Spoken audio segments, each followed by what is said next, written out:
तो हम लोग जितने हम पुली के केसेस आपको बता देंगे बस उसी पर फोकस करना, क्योंकि पुली में अगर आप कभी-कभी कुछ ऐसे मूवेबल पुली के जो केसेस होते हैं वो डिराइव आप नहीं कर पाएंगे, उसको डिराइव करने के लिए आपको थोड़ा-सा रिलेटिव वेलोसिटी का कॉन्सेप्ट भी आना चाहिए। वेक्टर भी उसमें इन्वॉल्व हो जाता है कई बार, अलग-अलग टाइप की जैसी सिचुएशन होगी, तो वो सब हम लोग नहीं करेंगे। और ये बता मैं इसलिए दे रहा हूँ क्योंकि जैसे आप मान लिया हमने पुली का केस करा दिया, फिर कहीं आपने उस टाइप का क्वेश्चन देख लिया तो वो आपसे होगा नहीं फिर, क्योंकि उस तरह की चीजें हम पढ़ाएंगे नहीं तो आप कैसे कर पाएंगे। तो पढ़ाएंगे इसलिए नहीं क्योंकि वो चीजें आपके यहाँ आती नहीं, तो जो पूछा जाता है जिस तरह का क्वेश्चन हम लोग उसी कॉन्सेप्ट पर अपना फोकस करेंगे, ठीक है। तो हम लोग देखते हैं यहाँ पर पुली के केसेस में सबसे पहले हम लोग ये चीज ध्यान रखेंगे, पुली के लिए क्या लिखा गया, मासलेस एंड स्मूथ। मतलब हम लोग जो भी पुली यहाँ पर ले रहे हैं वो सब मासलेस हैं और स्मूथ हैं। अगर मासलेस पुली का केस है तो समझ जाओ कि वो न्यूटन्स लॉ का केस होगा, लेकिन अगर पुली का मास उसने दे दिया है साथ में, मतलब रोटेशन की कंडीशन उसने दे दी, जैसे ऐसा नहीं मास देकर भी यहाँ का क्वेश्चन बनाया जा सकता है, लेकिन हम एक जनरल बात कर रहे हैं कि अगर मास दिया गया है और वो मूव करने वाली कंडीशन, स्टेशनरी कंडीशन है तब कोई प्रॉब्लम नहीं, लेकिन अगर मूव करने वाली कंडीशन है तो फिर वो रोटेशन का क्वेश्चन बन जाएगा। वहां पर अगर ये मूव करेगा तो इसका कुछ मोमेंट ऑफ इनर्शिया आ जाएगा। तो हम लोग अगर इसका मास दिया गया तो वो अगर वैसी कंडीशन होगी तब क्वेश्चन कैसे करेंगे, वो हम लोग कहां देखेंगे, रोटेशनल मोशन में। अभी यहाँ की जो कंडीशन है इसमें हर पुली को हमें क्या लेना है, मासलेस और स्मूथ, जब तक कुछ भी लिखा ना जाए तब तक। तो पुली यहाँ पर दिखा दी गई है। अब सिंपल बहुत ये भी रहते हैं क्वेश्चंस, बहुत ज्यादा इसमें भी कोई प्रॉब्लम नहीं है। और यहाँ पर एक बात बस आपको ध्यान देनी होगी कि जैसे इसमें भी हम लोगों ने पीछे डायरेक्ट मेथड देखा था, तो यहाँ पर भी डायरेक्ट मेथड लगेगा लेकिन सिर्फ एक्सेलरेशन के लिए। टेंशन अगर आपको निकालनी है तो यहाँ डायरेक्ट मेथड काम हम उससे नहीं कर पाएंगे, हमें उसके लिए क्या करना पड़ेगा, इक्वेशन लिखनी पड़ेगी। तो इसीलिए आपको इक्वेशन लिखना भी साथ में बताया गया, लेकिन एक्सेलरेशन निकालना तो यहाँ भी डायरेक्ट मेथड आपका काम करेगा। आपके यहाँ जो क्वेश्चन पूछा गया था उसमें एक्सेलरेशन ही पूछा गया था। तो हम लोग देखें यहाँ पर क्या करना है, जैसे एक ये पुली है, यहाँ पर इसको हैंग कर दिया गया और एक मास m2 है यहाँ पर और ये m1 है। तो जैसे ये नीचे की तरफ दिखाया गया है कि ये m1 नीचे जा रहा है और m2 ऊपर जा रहा है, मतलब यहाँ पर एक चीज हो गई कि m1 ग्रेटर देन क्या होगा, m2, तभी वो नीचे जाएगा और ये ऊपर जाएगा। तो हम सबसे पहला काम क्या करेंगे कि यहाँ पर इनके वेट को रिप्रेजेंट कर देंगे। जैसे ये m1 देखो तो इसका दिखा दिया गया क्या, m1g, और ये m2 है इसका दिखा दिया गया m2g। और टेंशन कैसे दिखाते हैं वो हम आपको बता चुके हैं। टेंशन दिखाने के लिए हम लोग हमेशा अवे फ्रॉम द बॉडी रखते हैं, ठीक है, बॉडी से दूर, यहाँ पर बॉडी से दूर। और क्या बताया गया था, जब तक एक ही स्ट्रिंग रहेगी तब तक उसमें टेंशन भी एक रहेगी, सेम रहेगी। ऐसा नहीं कि जैसे यहां से देखो आप, यहां से लेकर ये पूरी एक ही स्ट्रिंग तो होगी तो इसमें टेंशन चेंज नहीं होगी। टेंशन चेंज हो जाती अगर इसका मास होता, जैसे अगर जब हम लोग रोटेशन में पढ़ते हैं तो वहां पर इसका मास आ जाता है तो उसमें दोनों साइड में टेंशन डिफर कर जाती है। इसको आप कैसे इजी वे में याद रख सकते हो, समझ सकते हो, जैसे आप सोचो कि यहाँ पर एक मास है और एक यहाँ पर मास है, तो इन दोनों मास के बीच में एक स्ट्रिंग बंधी हुई। तो हम लोगों ने क्या देखा था कि अगर हम फोर्स लगाकर खींचते हैं तो इन दोनों के बीच में यहाँ पर जो स्ट्रिंग है उसमें टेंशन T जनरेट हो जाती, ठीक। फिर आपको यहाँ पर दिखाया गया, मान लिया एक और मास दिखा दिया गया, तो अगर यहाँ पर एक और मास दिखा दिया गया तो यहाँ पर जो टेंशन होगी वो बदल जाएगी, उसको हम क्या कह देंगे, टी डैश। पीछे केस में हम लोगों ने किया ना, तो टी और टी डैश हो जाएगा। तो बीच में मास आ गया ना, इसलिए टेंशन बदल गई। लेकिन अगर मान लो ये चीज होती लेकिन इसका कोई मास ना होता, ये मासलेस होती, तो फिर ये पूरी स्ट्रिंग भी मासलेस, ये भी मासलेस, ये भी मासलेस। तो अगर पूरे में सारी चीजें जो दिखाई गई सब मासलेस हैं तो सब कहीं टेंशन भी तो सेम ही रहेगी ना। तो टेंशन यहाँ क्यों बदल जाती, क्योंकि बीच में आ गया मास, उसकी वजह से यहाँ पर चेंज हो जाता है। लेकिन अगर बीच में कोई मास नहीं है, मासलेस कंडीशन है, तो सब कहीं फोर्स सेम ही रहेगा, यानी कि सेम फोर्स ट्रांसफर हो जाएगा। तो वही चीज यहाँ पर है कि अगर इसका मास होता तब तो टेंशन बदल जाती है, लेकिन इसका मास है नहीं तो इसलिए पूरी स्ट्रिंग में टेंशन एक जैसी हम लोग दिखाएंगे, ठीक। बाकी सब कुछ वैसे ही रहेगा, कुछ भी अलग से कोई भी चीज नई हमें नहीं करनी है, तरीका वही रहेगा। हमें इक्वेशन लिखकर एक्सेलरेशन निकालना है, पहले हम डायरेक्ट मेथड बाद में देख लेंगे, पहले हम इक्वेशन लिखते हैं। तो पहले हम इक्वेशन लिखकर हम एक्सेलरेशन निकालेंगे, देन हम टेंशन को कैलकुलेट करेंगे। तो इक्वेशन लिखना है, अगेन हमारा मेथड वही रहेगा। जैसे अगर हम यहाँ पर m1 के लिए लिखें फॉर m1, पहले देख लेंगे फॉर m1, या लिख लो तुम भी साथ में फॉर m1। तो m1 के लिए अगर आपको इक्वेशन लिखनी हो तो आप बताओ क्या लिखोगे? एक्सेलेरेशन यहां पर ये दिख रहा है ना, एक्सेलेरेशन की डायरेक्शन का force positive, opposite force negative, is equal to mass into acceleration. तो एक्सेलेरेशन की डायरेक्शन का फोर्स क्या है? m1g, और t अपोजिट है तो ये प्लस और ये माइनस, यानी कि हम लिखेंगे यहां पर m1g minus T is equal to mass into acceleration. एक इक्वेशन बन गई। ऐसे ही हम m2 के लिए लिखेंगे फॉर m2। m2 के लिए देखो आप, m2 के लिए अगेन वही काम करेंगे। m2 के लिए तो ये एक्सेलेरेशन है, क्योंकि ये नीचे जा रहा था तो इसका एक्सेलेरेशन नीचे की तरफ था, इसका एक्सेलेरेशन ऊपर की तरफ है। तो चूंकि जितना ये नीचे की तरफ जाएगा उतना ही ये ऊपर जाएगा, तो एक्सेलेरेशन तो दोनों का सेम ही रहेगा, मैग्नीट्यूड वाइज, बस डायरेक्शन वाइज अलग हो गया। तो इसमें क्या करोगे? एक्सेलेरेशन की डायरेक्शन का फोर्स पॉजिटिव, तो यहां पर जो एक्सेलेरेशन है ऊपर की तरफ, तो इसकी साइड में क्या है? टी, तो यहाँ टी पॉजिटिव होगा और m2g नेगेटिव हो जाएगा। तो हम लोग क्या लिखेंगे? t minus m2g is equal to mass into acceleration, m2 into a। अब आपको क्या करना है? दोनों को ऐड कर देना है। तो चलिए ऐड करते हैं। तो ऐड करने पर हमें पता है t और t कैंसिल हो जाएगा, तो यहां से आ जाएगा m1g और माइनस m2g। देखो दोनों में g क्या है? कॉमन रहेगा, तो चाहे दो बार लिखो चाहे एक ही बार में लिख लो, इतना तो हम लोग को कैलकुलेशन का आइडिया हो ही गया। अब तो m1 माइनस m2 इंटू जी, और यहां दोनों ऐड करेंगे तो m1 plus m2 into a हो जाएगा, मतलब उसी में से a कॉमन लेकर डायरेक्टली लिख दिया गया। तो यहां से a क्या आ गया? a आ गया m1 minus m2 divided by m1 plus m2, और ब्रैकेट के बाहर लिख देंगे हम।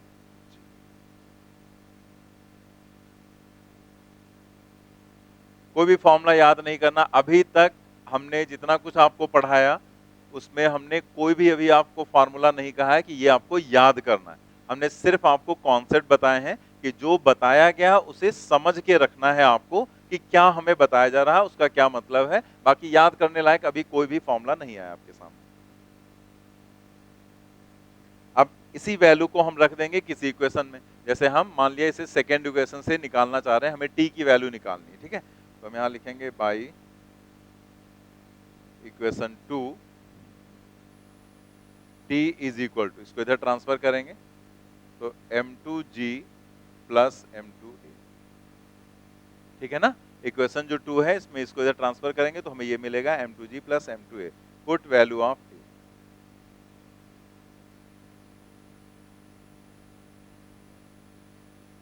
a की वैल्यू हम लोग रख देते हैं। तो t is equal to m2g and plus m2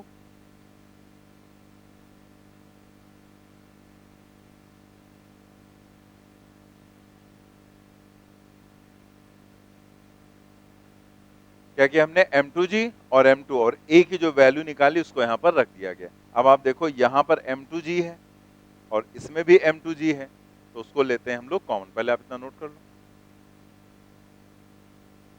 note कर लिया ना सभी ने। तो हम लोग यहां पर क्या करेंगे? m2g को इसमें से कॉमन लेकर लिखते हैं।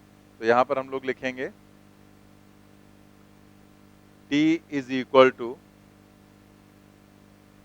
1 प्लस, देखो क्या बचेगा? ये 1 हो जाएगा और प्लस m2g तो निकालना है, m1 minus m2 upon m1 plus m2, m1 minus m2 divided by m1 plus m2, और ब्रैकेट के बाहर आ जाएगा m2g।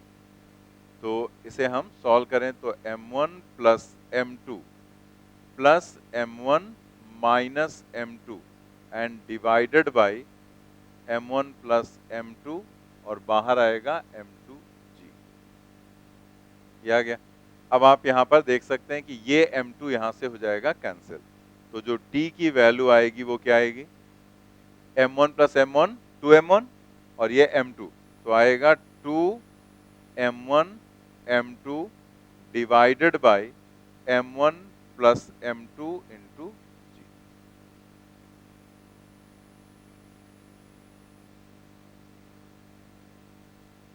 To m1 m2 upon m1 plus m2 into g, ये पहला फार्मूला है जो हम आपसे कहेंगे कि इसको आप टिक कर लो और अगर आप हो सके तो इसको याद कर लो, ठीक है।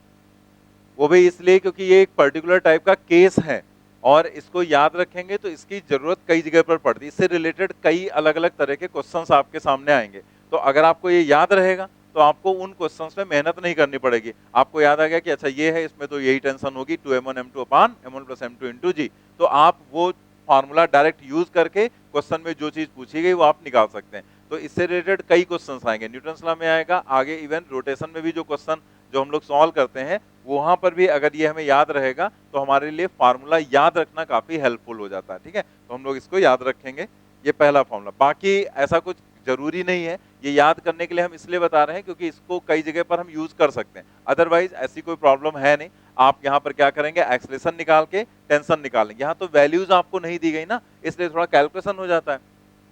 एक्सलेशन निकालना भी हम डायरेक्ट आपको बता देंगे, तो एक्सलेशन अगर निकल आया तो बस आपको करना क्या है, t minus m2 G equal to m2a।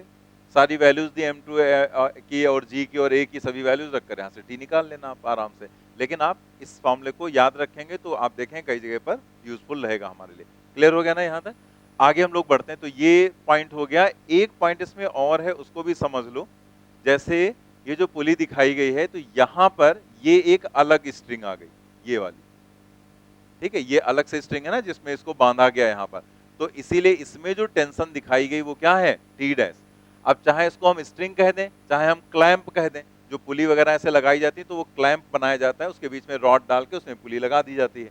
तो हम चाहे इसको क्लैंप कह दें, तो उस क्लैंप या उस रोप में जो टेंशन होगी वो टी नहीं होगी, टी से डिफर कर जाएगी। तो वो टेंशन यहाँ पर जो टी डैश है वो क्या हो जाएगी, देखो जैसे ये पुली ना तो ऊपर जा रही है और ना ही नीचे जा रही है, तो जहां है स्टेशनरी है ना।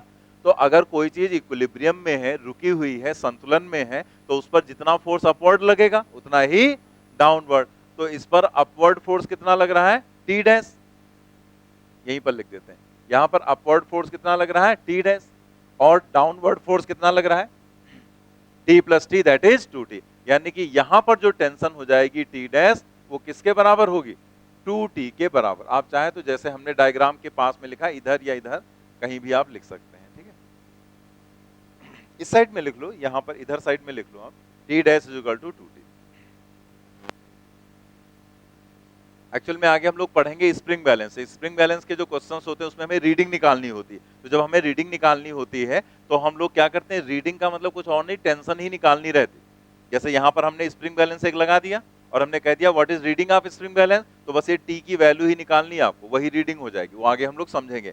तो अगर इसमें आपको स्प्रिंग बैलेंस लगा कर दिया गया तो आंसर होगा टी, और अगर इसमें स्प्रिंग बैलेंस लगा दिया गया तो आंसर होगा 2t। इसलिए ये पॉइंट आपको बताएगा, आगे स्प्रिंग बैलेंस वाले में हम लोग समझेंगे इस चीज को, ठीक है। आगे बढ़ते हैं हम लोग। अब हम लोग देखते हैं यहाँ पर डायरेक्ट मेथड फॉर एक्सलेशन। देखो हमने सिर्फ लिख दिया कि सिर्फ एक्सलेशन के लिए हम लोग डायरेक्ट मेथड देखेंगे। तो हमारा जो न्यूटन्स लॉ है वो क्या है, A is equal to F net and divided by total mass,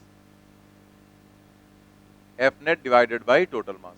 और हमने आपको एफ नेट में बताया था कि जो भी हम फोर्स लिखते हैं वो हम बाहर से लगने वाले फोर्स को लिखते हैं, एक्सटर्नल, क्योंकि इंटरनल फोर्स जो भी डेवलप होते हैं वो इक्वल एंड अपोजिट होते हैं। किसी भी केस में देख लो, जैसे आप इसी केस में देखो तो इंटरनल फोर्स ये टेंशन है ना, और ये mg ये किसने लगाया, ग्राउंड ने लगाया, तो ये बाहर से लगने वाला फोर्स हो गया। तो जो इंटरनल फोर्स होते हैं वो इक्वल एंड अपोजिट होते हैं, ये t और ये t दोनों एक दूसरे के अपोजिट कैंसिल हो जाएंगे, दोनों एक दूसरे के अपोजिट कैंसिल हो जाएंगे। इसलिए डायरेक्ट मेथड में हम लोग कभी भी इंटरनल फोर्सेस को नहीं लिखते हैं फिर, ठीक है, जैसे अगर हमें एक्सेलरेशन लिखना है तो। और एक बात हो गई, दूसरी बात हम लोगों ने क्या देखा था कि यहाँ पर लिखा तो एफ नेट अपॉन टोटल मास जाता है, लेकिन ये जो एफ नेट है इसके बारे में हमें ध्यान रखना होता है कि ये जो एफ नेट है इसमें हम सिर्फ वही फोर्सेस शामिल करते हैं जो या तो एक्सेलरेशन की डायरेक्शन में होंगे और या उसके अपोजिट। अगर किसी एंगल पर है तो आप उसको रिजॉल्व कर लेंगे, लेकिन लेंगे वही फोर्सेस जो एक्सेलरेशन की डायरेक्शन में होंगे या अपोजिट, और फिर उसके बाद एक्सेलरेशन की डायरेक्शन में है तो प्लस और अपोजिट है तो माइनस, डिवाइडेड बाई टोटल मास। तो मास तो हमें पता है यहाँ पर दो ही है, m1 और m2, तो नीचे तो 100% वही आना है, m1 प्लस m2। अब ऊपर क्या लिखना है देखो, हम इंटरनल फोर्सेस को नहीं लेंगे, बाहर के फोर्सेस को लेंगे। बाहर के कितने फोर्स हैं यहाँ पर? दो हैं, m1g और m1g एक्सेलरेशन की, तो इसको क्या लेंगे? Plus m2g opposite. ऐसा नहीं कि इसको इधर से कंपेयर करेंगे, इसे इधर से कंपेयर करेंगे, इसे इधर से, क्योंकि ये नीचे जा रहा है ना, तो इसका एक्सेलरेशन ये हुआ और इसका एक्सेलरेशन ये हुआ, तो ये एक्सेलरेशन की डायरेक्शन में है तो इसको प्लस, और ये एक्सेलरेशन के अपोजिट, एक्सेलरेशन ऊपर m2g डाउनवर्ड, तो इसको क्या लेंगे? माइनस। यानी कि डायरेक्ट मेथड में जब हम Fnet रखेंगे तो वहां पर हम क्या रखेंगे? m1g को रखेंगे हम प्लस में और m2g को रखेंगे हम माइनस में। अगर आप ध्यान दो तो क्या आया? m1 minus m2 divided by m1 plus m2 और इनटू g। और जरा ये एक्सेलरेशन देखो क्या आया था? m1 minus m2 upon m1 plus m2 into g।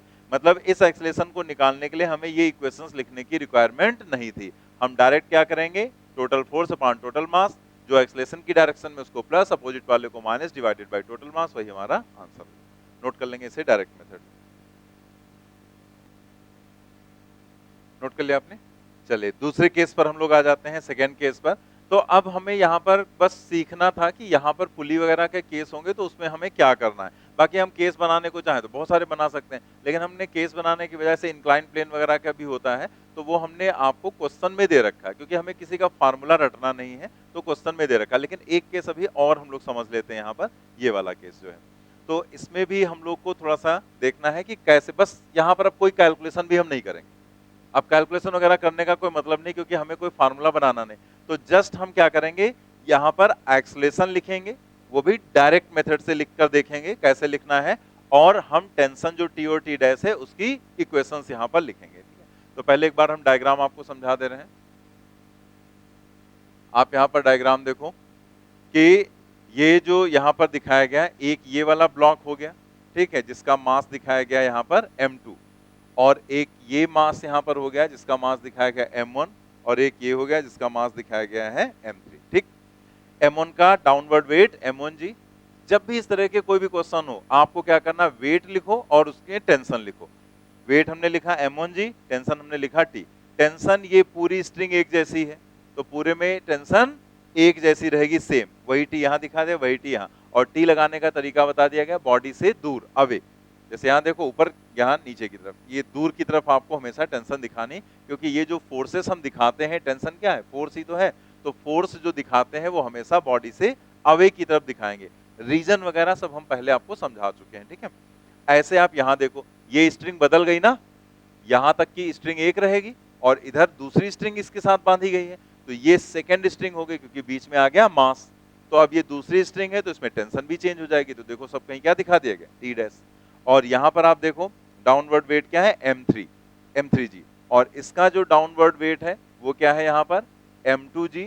और जो यहाँ पर नॉर्मल रिएक्शन होगा, क्योंकि ये टेबल पर है, ये तो हैंग कर रहे हैं, ये टेबल पर है, तो टेबल पर अगर कोई चीज रखी गई तो एक्शन इसने कुछ किया होगा, तो उसका रिएक्शनरी फोर्स भी आएगा। तो अब ये सारे फोर्सेस क्लियर हो गए, टेंशन क्लियर हो गए। मान लेते हैं यहाँ पर ये इधर जा रहा है, वो तो डिपेंड करेगा कौन सा मास यहाँ पर हैवी है, वही इसको खींच ले जाएगा। तो अगर मान लिया ये m1 यहाँ पर है और ये ज्यादा है मास, तो ये नीचे की तरफ खींचेगा, तो ये पूरा सिस्टम ऐसे चलना स्टार्ट कर देगा। तो ये जाएगा डाउनवर्ड, ये इधर की तरफ जाएगा और ये जाएगा ऊपर की तरफ। ठीक, अब हमें लिखना है इक्वेशन, और इक्वेशन लिखकर भी देखना है और साथ में एक्सेलरेशन देखना है, लेकिन एक्सेलरेशन को हमें डायरेक्ट मेथड से यहाँ पर देखना है। तो सबसे पहले हम लोग एक्सेलरेशन देखेंगे। यहाँ पर देखो A इज इक्वल टू क्या होगा, Fnet divided by total mass, Fnet upon total mass. ठीक, अब आप यहाँ पर Fnet लिखें यहाँ पर, तो Fnet में आप क्या लिखोगे, एक्सेलरेशन की डायरेक्शन के फोर्स को प्लस और अपोजिट फोर्स को माइनस। अब एक तरफ से स्टार्ट करेंगे, यहाँ पर ये, और इंटरनल फोर्स लेने नहीं, टी और टी डैश से मतलब है नहीं, ये दोनों लोग एक प्लस एक माइनस कैंसिल हो जाएगा, एक प्लस एक माइनस कैंसिल हो जाएगा। तो हमें यहाँ पर क्या करना है, इसे लेना है m1g को। तो m1g एक्सेलरेशन की डायरेक्शन में, तो इसको क्या लेंगे, प्लस लेंगे। तो हमने यहाँ पर लिखा m1g, पहले देखो यहाँ पर, और उसके बाद फिर हम पहुंचे सेकेंड वाले ब्लॉक पर। तो हमें t और टी डैश, ये वाला टी प्लस होगा, ये टी डैश माइनस होगा, लेकिन हमें इंटरनल फोर्सेस को शामिल नहीं करना है क्योंकि वो जितने लोग हैं वो सब कैंसिल ही हो जाते हैं। तो हमें यहाँ पर जब हम डायरेक्ट मेथड की बात कर रहे हैं ना, तो हमें इनकी कोई बात ही नहीं करनी। अब बचता है R और M2G। क्या R और M2G में से कोई आपको लेना है? क्यों नहीं लेना? क्योंकि वो एक्सलेशन के परपेंडिकुलर आ गए, तो परपेंडिकुलर वाले को छोड़ देना है। तो ना तो R काउंट होगा ना तो M2G, मतलब यहां हमें कोई फोर्स ऐसा नहीं मिला जो इसे एक्सलेशन में पार्टिसिपेट कर रहा हो। ठीक है, तो हम बढ़ते हैं आगे। आगे आए M3G मिल रहा है हमें, ये एक्सलेशन के अपोजिट है, मतलब माइनस M3G हो जाएगा divided by total mass. Total mass में हम सिर्फ M1 और M3 लिखेंगे या M1 M2 M3 तीनों लिखेंगे, क्योंकि भले ही फोर्स यही दोनों नेट फोर्स जनरेट कर रहे हैं, जो भी नेट हो रहा है, लेकिन चल तो तीनों रहे ना।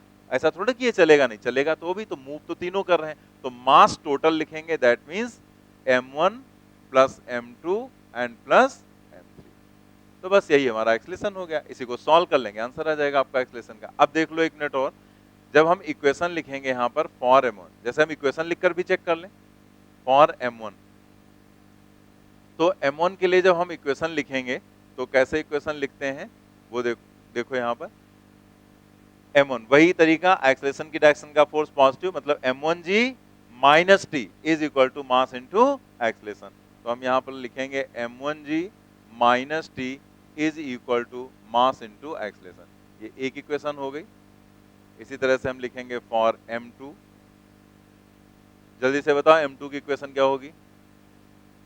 क्या होगा? T minus T dash is equal to M2A। जो सो रहे हैं वो लोग भी बताएं। T माइनस टी डैश, तो T minus T dash is equal to M2 into A। ठीक है, सेकेंड इक्वेशन यहां पर हो जाएगी।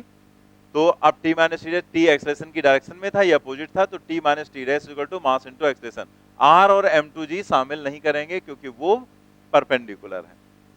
तीसरे के लिए बोलो बोलो जल्दी से, T dash minus M3G is equal to mass into acceleration. T dash किधर है? एक्सलेशन की डायरेक्शन में, और ये अपोजिट है, तो T dash minus M3G, T dash minus M3G is equal to mass into acceleration. ठीक है, तीनों इक्वेशंस हो गई।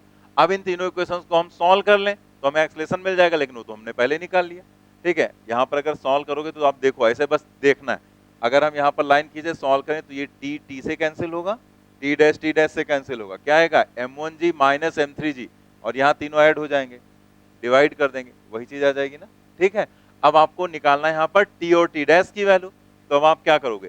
किसी भी इक्वेशन में A की वैल्यू रखो, जैसे मान लीजिए यहाँ से A सॉल्व किया गया 2, तो आप यहाँ पर A की जगह 2 रख दो और यहाँ से T की वैल्यू सॉल्व कर लो, और आप यहाँ की बजाय यहाँ से सॉल्व कर लो, क्योंकि यहाँ रखोगे तो पहले T रखना पड़ेगा आपको और A भी रखना पड़ेगा, लेकिन यहाँ सिर्फ आपको A रखना है जो आया है, और यहाँ से T डैश मिल जाएगा। तो जरूरी नहीं कि सारी इक्वेशंस ही आपको लिखनी हो। जैसे आपसे कहा जाता है एक्सलेशन निकालो और टेंशन निकालो, तो एक्सलेशन हम यहाँ से निकालते, और अगर हमें ये T निकालना है तो हम यहाँ की इक्वेशन लिखकर T निकाल लेते। अगर T डैश निकालना है तो यहाँ की इक्वेशन लिखकर निकाल लेते। आएगा यहाँ से भी, लेकिन यहाँ पर आपको दोनों वैल्यूज रखनी पड़ेंगी। ठीक है, तो क्लियर हो गया।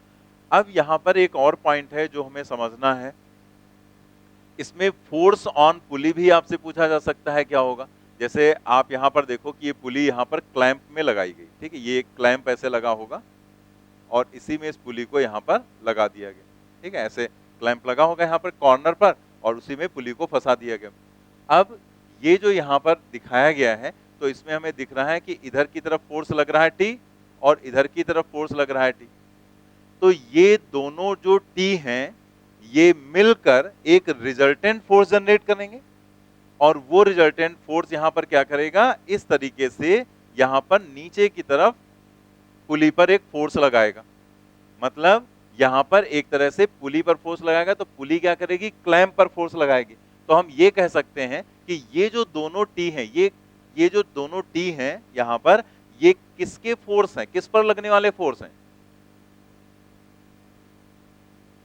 ये T और ये T किस पर लग रहा है? अच्छा, ये वाला T किस पर लग रहा है? ब्लॉक पर लग रहा है ना, तो ये वाले T पुली पर लग रहे होंगे, क्योंकि हम स्ट्रिंग पर लगने वाले फोर्स दिखाते ही नहीं ना। तो ये जो पुली है इसके ऊपर दोनों फोर्स लग रहे हैं, तो इसका मतलब पुली के जो दो फोर्स हैं टी और टी, ये दोनों फोर्स मिलकर एक रिजल्टेंट फोर्स जनरेट करेंगे, और वो रिजल्टेंट फोर्स यहां पर इस क्लैंप को पुश करेगा, यानी कि क्लैंप पर लगने वाला फोर्स हो जाएगा आर नॉट। ये क्या दिखाएगा, फोर्स ऑन क्लैंप लिख दिया गया इसीलिए। तो अगर ये दोनों मिलकर इस क्लैंप को नीचे दबाएंगे तो क्लैंप रिएक्शन करेगा, और वो रिएक्शनरी फोर्स उल्टा होगा। तो रिएक्शनरी फोर्स किस पर होगा, पुली पर। आप देखो यहां लिखा गया फोर्स ऑन पुली। तो ये इसलिए बताया गया, जैसे मान लिया आपको ये तो पता है कि यहां पर टी है दोनों परपेंडिकुलर हैं, तो जो आर नॉट होगा उसकी वैल्यू हो जाएगी टी रूट टू, क्योंकि root T square plus T square होगा टी रूट टू। तो वो टी रूट टू आपने यहां पर सॉल्व किया तो इधर भी वही लगेगा उधर भी वही लगेगा। अब मान लिया उसने एक डायरेक्शन बना दी, उसने कह दिया कि ये जो डायरेक्शन है इसको हम एक्स एक्सिस मान रहे हैं। अब आपको बताना है व्हाट इज फोर्स ऑन पुली। तो अगर उसने फोर्स ऑन पुली पूछा तो आपको ये तो पता है कि वो टी रूट टू आएगा, लेकिन अगर आपको ये नहीं पता है कि वो इधर होगा या इधर होगा, तो उसने अगर उसमें वेक्टर लगा दिया आई कैप, तो या तो वो प्लस आई कैप होगा, प्लस आई कैप होगा, या फिर माइनस आई कैप होगा। तो हम लोग यहां पर इस चीज को ध्यान देंगे कि इसीलिए मैं समझा रहा हूं कि ये दोनों पुली के फोर्स हैं, तो पुली के दोनों फोर्स मिलकर क्लैंप को दबाएंगे अंदर, तो क्लैंप पर लगने वाला फोर्स होगा अंदर की तरफ, और ये होगा एक्शन, और क्लैंप पुली के ऊपर क्या करेगा, रिएक्शन। तो फोर्स ऑन पुली लगेगा बाहर और ये लगेगा अंदर की तरफ। तो अगर वो फोर्स ऑन पुली पूछेगा तो वो, अगर उसने इसको एक्स डायरेक्शन कहा है तो वो प्लस एक्स में होगा, और फोर्स ऑन क्लैंप तो वो माइनस एक्स में हो जाएगा। क्लियर हो गया ना। तो वो तो ऐसे मैंने लिख दिया यहाँ पर, उसको लिखने की जरूरत नहीं है, बस आपको ये ध्यान रखना है कि फोर्स ऑन पुली रहेगा बाहर की तरफ और फोर्स ऑन क्लैंप रहेगा अंदर की तरफ। ठीक है, ये जल्दी से नोट कर लो।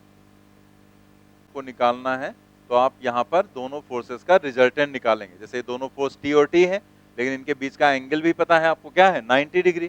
तो आप यहाँ क्या लिखेंगे, दो वेक्टर्स अगर 90 डिग्री पर होते हैं तो उनका रिजल्टेंट होता है रूट ए स्क्वायर प्लस बी स्क्वायर, और ये रिजल्ट हमें पता है टी रूट टू। हमने बहुत पहले आपको बताया था, इस तरह का रिजल्ट बहुत बार आएगा आपके सामने, तो याद ही रखते हैं। दो वेक्टर अगर परपेंडिकुलर हैं तो वो रूट ए स्क्वायर प्लस बी स्क्वायर, और अगर वो दोनों इक्वल मैग्नीट्यूड के हैं तो वो ऐसे हो जाएगा, ए है तो ए रूट टू, टी है तो T root two, electric field है तो ई रूट टू।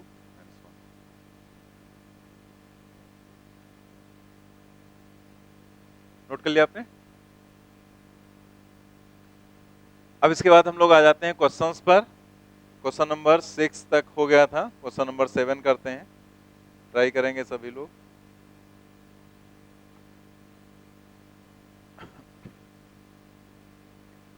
तो आ जाते हैं हम लोग क्वेश्चन नंबर 7 पर। In figure tension in the string that connects the masses A and B is T1 and T2।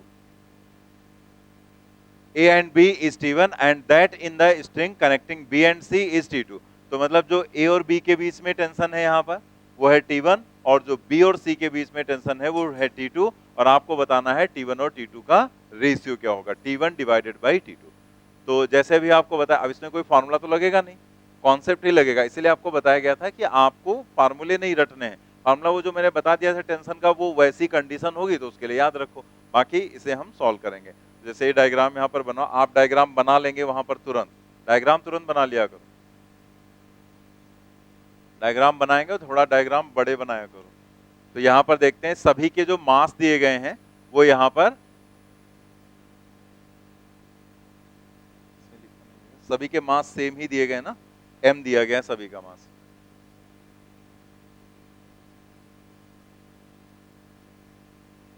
तो सबसे पहले हमने आपसे क्या कहा था कि सबसे पहला काम आपको क्या करना है, सब में आपको दिखा देना है mg। तो यहां पर डाउनवर्ड वेट क्या हो जाएगा, mg, यहां पर भी डाउनवर्ड वेट क्या हो जाएगा, mg, और इसमें भी डाउनवर्ड वेट हो जाएगा mg। दूसरा आपको क्या दिखाना है, टेंशन। तो उसने कहा है ए और बी में जो टेंशन है वो है T1, ए और बी में उसने T1 दिया, बी और सी में T2 दिया। तो ए और बी के बीच में आपको टेंशन दिखाना है यहाँ पर T1। तो यहाँ T1 दिखा दिया, यहाँ T1 दिखा दिया, यहाँ पर भी T1 रहेगा और यहाँ पर भी T1 रहेगा। ठीक है ना, यहाँ से यहाँ तक सब कहीं T1 टेंशन रहेगी।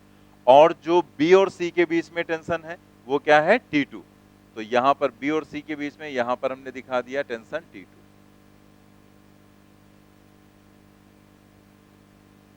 ये टेंशन यहाँ पर दिखा दी गई T2। फिर अब इसमें क्या कोई हमें ऐसा कुछ बहुत थिंक करने की जरूरत है कि ये बी और सी नीचे जाएंगे या फिर ए नीचे जाएगा? बी और सी, क्योंकि इधर डबल मास है ना, तो यही नीचे जाना है, तो इसका मतलब ये जाएगा नीचे की तरफ, तो इसका एक्सलेशन हमने मान लिया ए, और ये जाएगा ऊपर की तरफ, इसका एक्सलेशन यहाँ पर हो गया ए के बराबर अपवर्ड।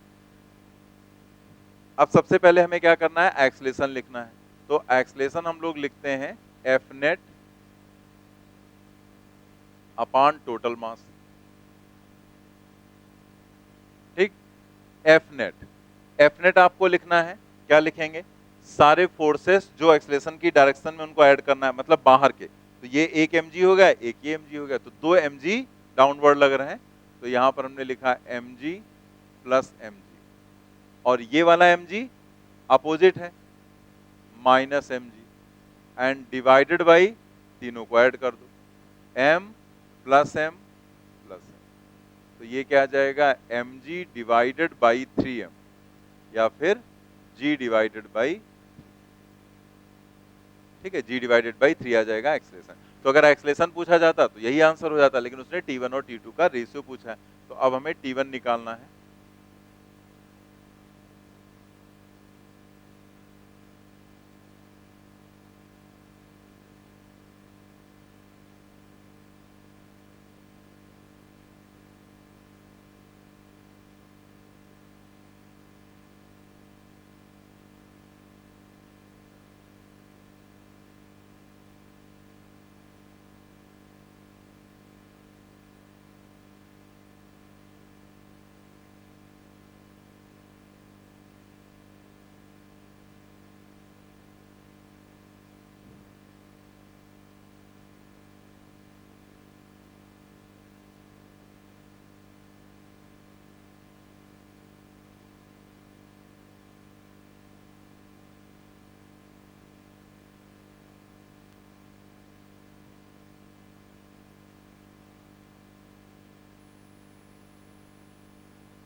फर्स्ट ऑप्शन यहां पर आ जाएगा 2।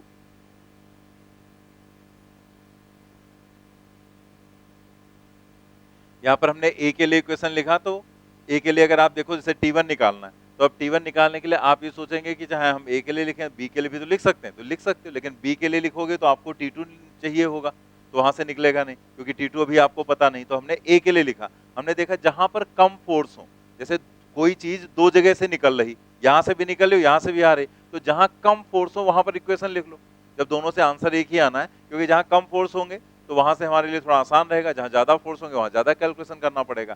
तो यहाँ T1 प्लस में और mg माइनस में, तो T1 minus mg is equal to mass into acceleration.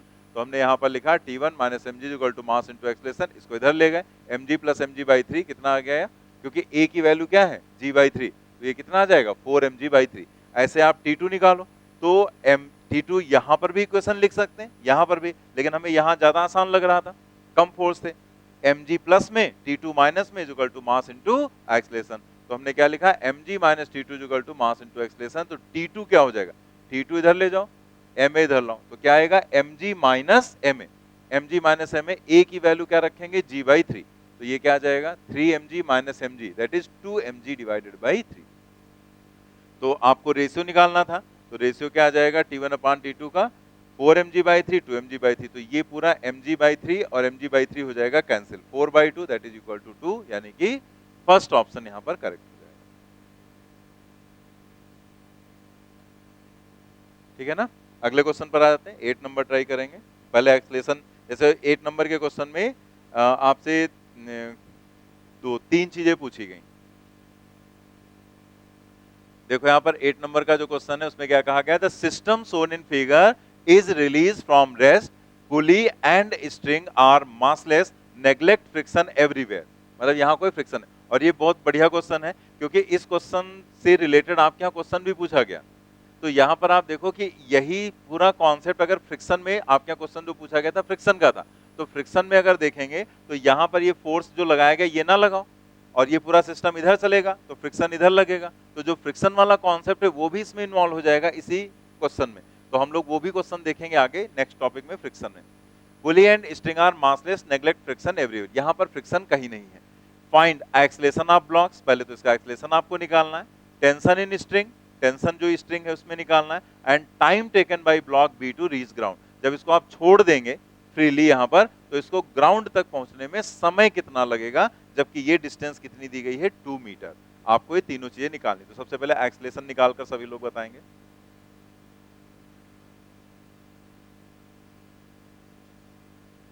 क्या आएगा, 5 मीटर पर सेकेंड स्क्वायर। हाँ निकालो सभी लोग, देखते हैं और किसी का कुछ आ रहा है।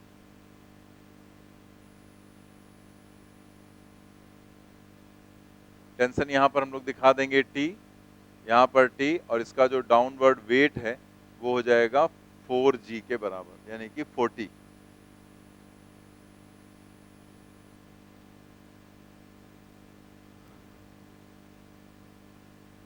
फोर जी आ जाएगा, दैट मीन्स 40 न्यूटन। ठीक है, यहां पर हमने 4 किलोग्राम लिखा है ना, तो 4g लिख दिया, 4g का मतलब 40 न्यूटन हो गया। और यहां पर भी टेंशन ऐसे दिखा देंगे आप, टी, यहां पर भी हो जाएगा टी। और इसमें भी कुछ सोचने की जरूरत है नहीं, ये पूरा सिस्टम डाउनवर्ड ही जाएगा और ये पूरा सिस्टम आगे की तरफ मूव करेगा।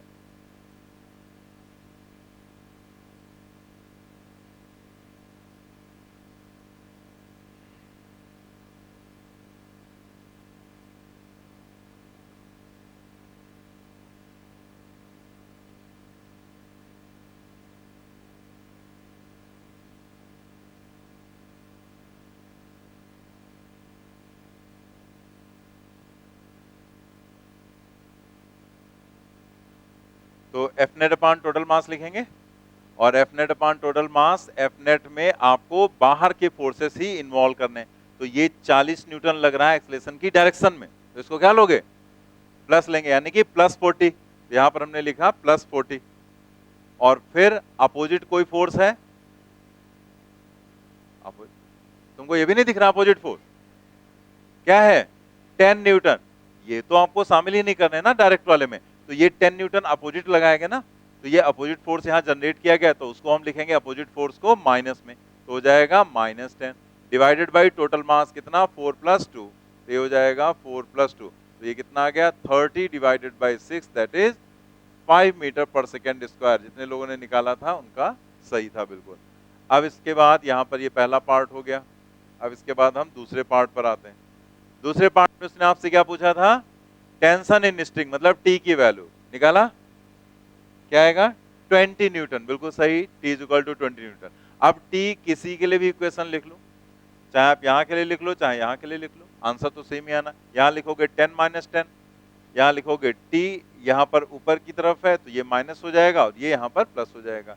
तो आप किसी के लिए लिख लो, जैसे मान लिया ए के लिए लिखकर आपको दिखा दे रहे हैं, फॉर ए। तो अगर आप ए के लिए लिखोगे, जैसे यहाँ पर हमने mg नहीं दिखाया, हमने रिएक्शनरी फोर्स नहीं दिखाया, क्योंकि उसका कोई जरूरत ही नहीं। जैसे अगर लिख भी दोगे तो भी जा रहा है इधर, तो वो तो परपेंडिकुलर आएंगे ना, और परपेंडिकुलर फोर्सेस हमें लेने नहीं। तो हम लोग यहाँ पर क्या लिखेंगे, t - 10, ए के लिए लिख रहे हैं for A, t - 10 is equal to 2 × a। तो t इज इक्वल टू 10 + 2 और एक्सलेशन कितना है 5, कितना आ जाएगा 20 न्यूटन।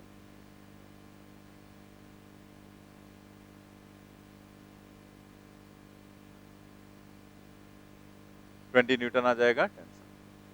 नोट करेंगे इसे और नेक्स्ट ट्राई करेंगे। नेक्स्ट पार्ट में कहा गया है time taken by block B to reach ground.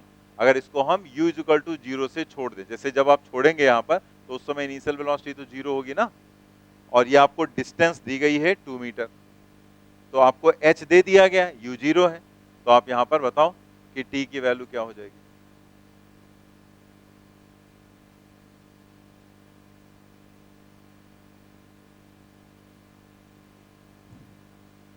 अगर किसी चीज को हम 0 से ड्रॉप करेंगे, 0 से अगर आप छोड़ देंगे तो h डिस्टेंस t टाइम में अगर चलती है तो h इक्वल टू क्या होगा, हाफ, हाँ यही मैं सुनना ही चाह रहा था, gt स्क्वायर होगा, at स्क्वायर होगा। आपको क्या बताया गया था, g तब यूज करते हैं जब, तो हमें क्या पता, जब फ्री फॉल कंडीशन होती है, मतलब एक्सलेशन उसका जब फ्री मतलब g के बराबर रहेगा तब gt स्क्वायर यूज करेंगे ना। तो इसका एक्सलेशन g कहाँ है, इसका एक्सलेशन तो a है ना। तो आपको जो पैराशूट वाला क्वेश्चन बताया गया था, एक वो बलून वाला क्वेश्चन बताया गया था, उसमें यही पॉइंट तो हमने समझाया था कूट कूट के तुमको, लेकिन तुम्हारे अंदर कुछ असर ही नहीं होता। तो वहां पर जो ये पॉइंट बताया गया था उसमें यही था कि जब भी आपको एक्सलेशन दे दिया जाए या रिटार्डेशन दे दिया जाए, फिर वो चाहे ऊपर जा रहा हो, चाहे नीचे जा रहा हो, चाहे लेफ्ट जा रहा हो, राइट जा रहा हो, आपको इक्वेशन ऑफ मोशन फर्स्ट वाली यूज करनी है, ना कि जी वाली यूज करनी, ठीक है ना। जी तब यूज करेंगे जब आप उसको फ्रीली छोड़ देंगे, वो अपने आप मूव कर रहा है, जैसे आपने ऐसे फेंक दिया बॉल, अब आप हट गए, अब वो अपने आप जा रही ऊपर नीचे आ रही, तो उसका एक्सलेशन जी के बराबर रहेगा। अदरवाइज वहां पर अगर दिया गया है तो जो दिया गया है वो आपको यूज करना है, ठीक है। तो यहां पर अगर आपने h बराबर half G T square use कर लिया तो आपका आंसर गलत हो जाएगा, h is equal to half A T square आपको यूज करना है, ठीक है। यहां पर हम इक्वेशन यूज करेंगे s is equal to U T plus half A T square, ये वाली इक्वेशन आप यूज करो। अब s लिखो h लिखो वो अलग चीज है, लेकिन आप यूज यही करेंगे। तो ये यहां पर हो जाएगा 0 इनिशियल वेलोसिटी, तो यहां से जो t की वैल्यू है वो हो जाएगी √2s divided by a, that is 2, और s की वैल्यू क्या है 2 मीटर, और a क्या दिया गया है आपको, क्या निकाला हम लोगों ने 5, तो ऊपर तो 4 है उसका स्क्वायर रूट 2 हो जाएगा, और नीचे क्या आ जाएगा √5, तो 2/√5 सेकेंड ये आएगा टाइम। नोट कर लिया ना आप सभी ने।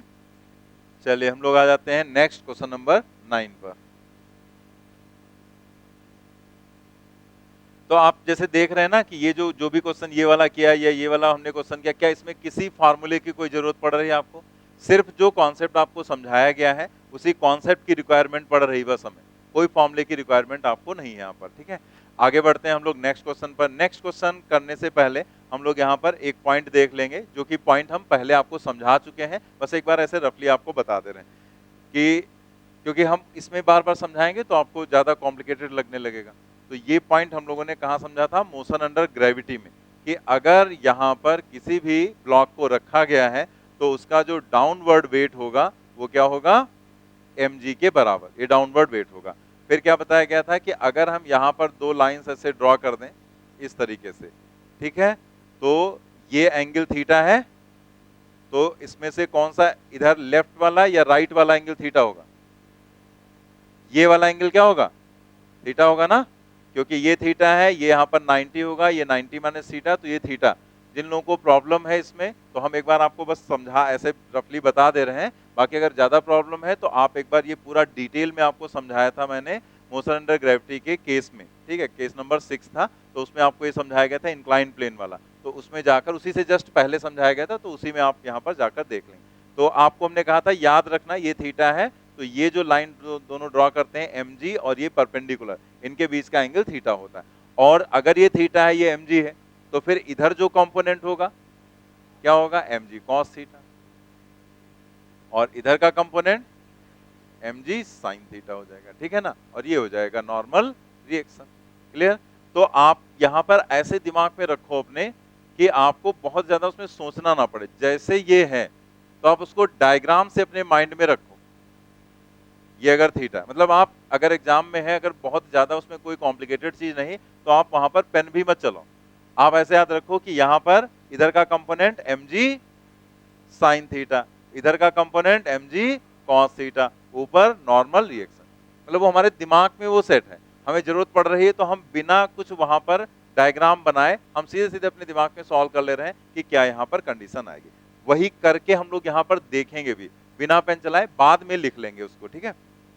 तो हम लोग देखें यहाँ पर क्वेश्चन में क्या कहा गया, two blocks of masses m and 2m are connected by a light string passing over a frictionless pulley as shown in the figure. The mass m is placed on a smooth incline plane, ये यहाँ पर रखा गया, incline plane of inclination 30 degree and 2m hangs vertically, और 2m वाला मास यहाँ पर vertically hang कर रहा है।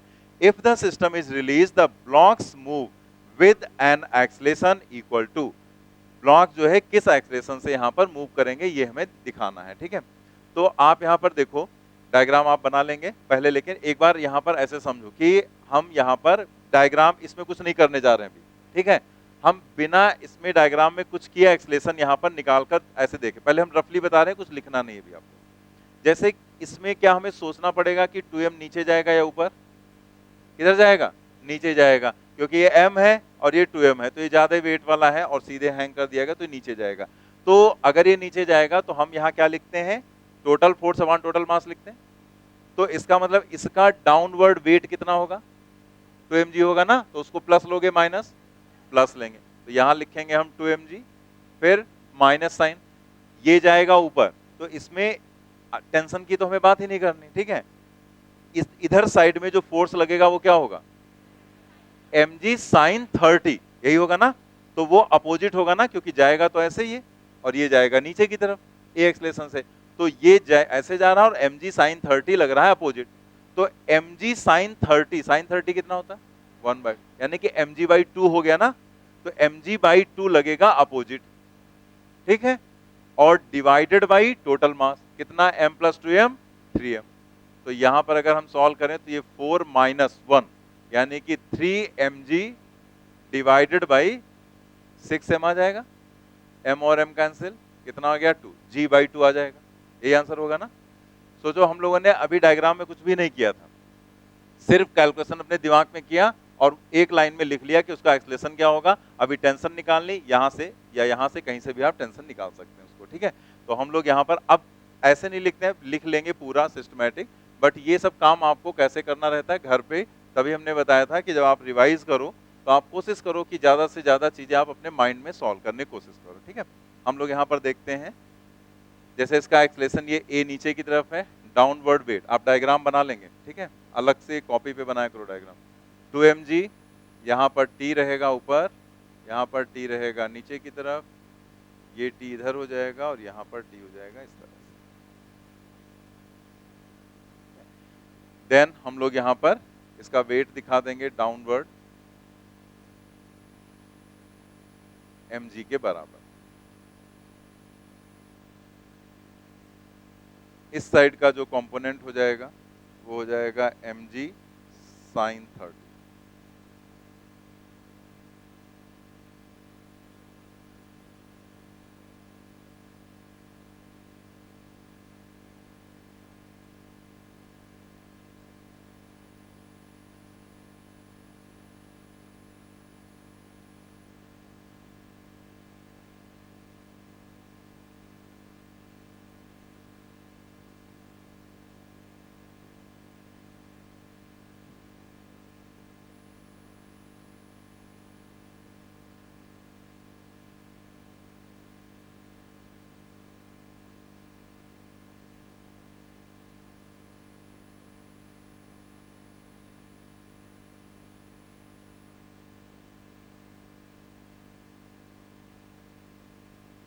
लिखते रहो साथ में, ये डायग्राम बना लो, ठीक है। अब तो सब बता ही दिया गया ना, आंसर निकाल ही लिया था, वही बस लिख लेना है सिस्टमेटिक अभी।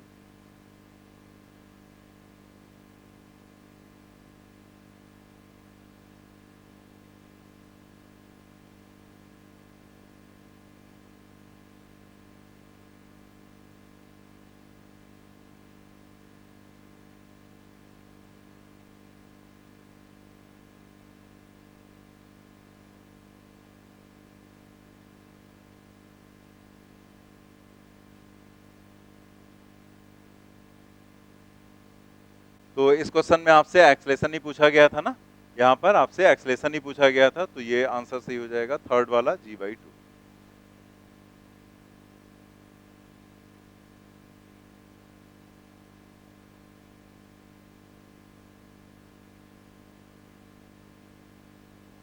नोट कर लिया ना सभी ने?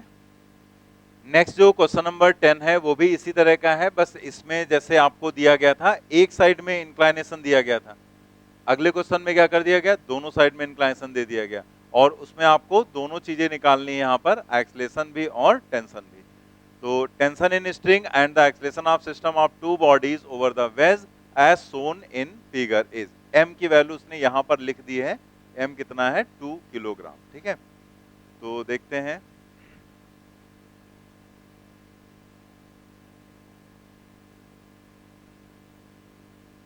जैसे अगेन अगर यहां पर भी आप देखो तो हम लोग यहां पर डायरेक्ट करने की कोशिश करें, A इज इक्वल टू हो जाएगा F net divided by total mass. Total mass, ठीक है। तो अब आप जरा यहां पर चेक करो कि A is equal to F net. अब यहां पर अभी हम कुछ डायग्राम में नहीं गए, डायग्राम में हम बाद में चेंज कर लेंगे। तो ये जो यहां पर है इधर का कंपोनेंट बताओ क्या होगा। इसमें पहले तो ये देख लो कि ये सिस्टम जो है इधर की तरफ मूव करेगा ना, क्योंकि दोनों मास तो इक्वल है, तो ये ज्यादा इंक्लाइनेशन पर रखा है, इधर के ढलान ज्यादा है, तो ये नीचे की तरफ जाएगा और ये जाएगा ऊपर की तरफ। ठीक, अब आप देखो इधर का कंपोनेंट क्या होगा, mg sin 53 होगा। ठीक है, तो हम mg sin 53 को लिखेंगे प्लस में, mg sin 53, और इधर का कंपोनेंट mg sin, लेकिन वो एक्सप्रेशन के अपोजिट होगा। ठीक है, तो उसको क्या लिखोगे, माइनस। तो हम यहां लिखेंगे minus mg sin 37 divided by total mass m plus m, यानी कि 2m। कैपिटल M दिया गया तो कैपिटल कर देते हैं।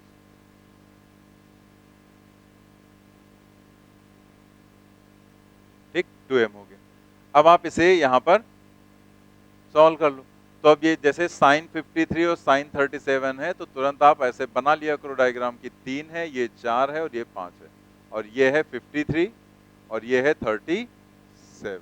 ठीक, अब आप यहां से साइड से डायग्राम बना लिया। अब इसी से आप लिख सकते हैं कि ये mg तो दोनों में है कॉमन, तो mg अपॉन 2m लिख दिया हमने बाहर।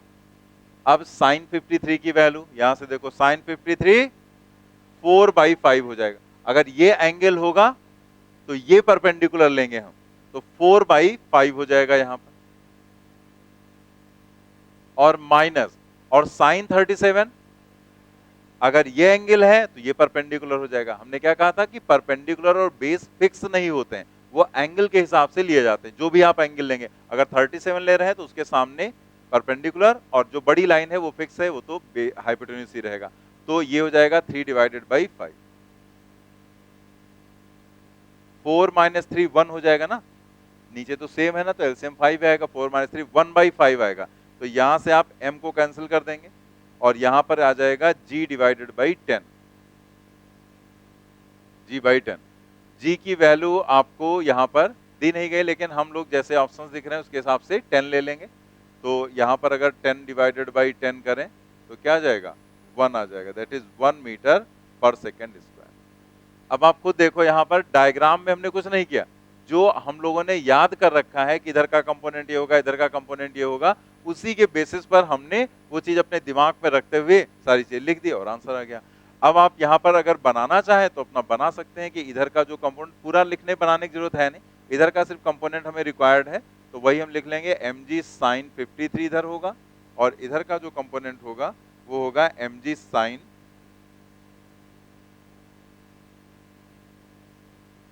37। ठीक है, ये 37 और ये हो जाएगा 53, तो उसे प्लस लिया था, इसे माइनस। बाकी अगर आप बनाना चाहो तो ऐसे दिखा दो, ये mg हो जाएगा, ये mg cos हो जाएगा, ऊपर रिएक्शनरी फोर्स हो जाएगा, बट उसकी हमें अभी रिक्वायरमेंट है नहीं, तो कोई लिखने की भी जरूरत नहीं। और फिर आपको टेंशन निकालनी है, जल्दी से टेंशन निकाल के बताओ क्या होगा, क्या आएगा, 14 न्यूटन। जैसे इसमें कुछ नेमिंग कर देते हैं, जैसे इसको हमने कह दिया A है और ये B है, टेंशन यहां पर इस तरह से दिखा दिया गया। तो किसी के लिए भी इक्वेशन लिख लो, जैसे फॉर बी हम लिख रहे हैं, आप बी के लिए लिखो चाहे ए के लिए लिखो, वो आपकी मर्जी। T minus mg sin 37 is equal to mass into acceleration.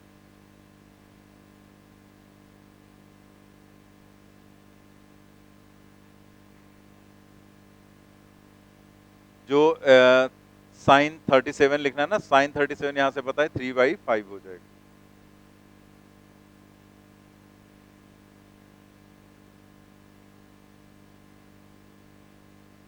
Acceleration हम लोगों ने निकाला है 1।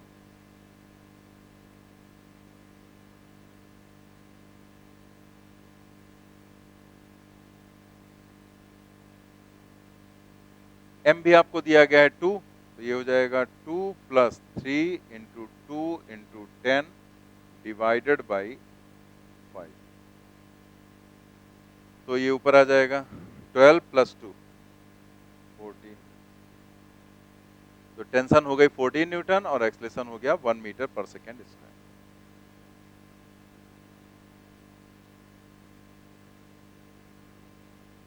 नोट कर लिया ना?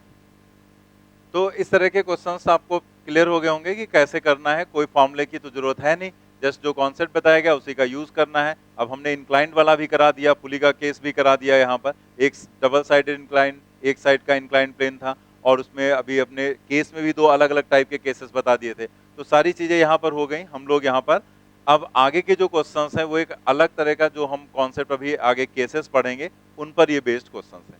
ये नोट कर लिया था ना सभी ने? तो चलिए वापस हम लोग आ जाते हैं थ्योरी वाले पार्ट। तो हम लोग यहाँ से जो केसेस हैं, इंपॉर्टेंट केसेस, वो देखेंगे। अब इंपॉर्टेंट केसेस का मतलब तो हम लोग को पता ही है कि एक जनरल टाइप के क्वेश्चंस होते हैं जिसमें कई पॉसिबिलिटीज होती हैं, तो उनको हम लोग केस में करके देख लेते हैं, समझ लेते हैं। कुछ याद करने वाली चीजें होते हैं तो हम लोग याद भी रखते हैं।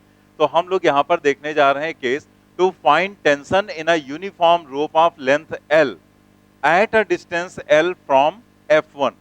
मतलब जिधर ये F1 लगाया गया वहां से स्मॉल l डिस्टेंस पर आपको टेंशन बतानी है रोप में क्या होगी।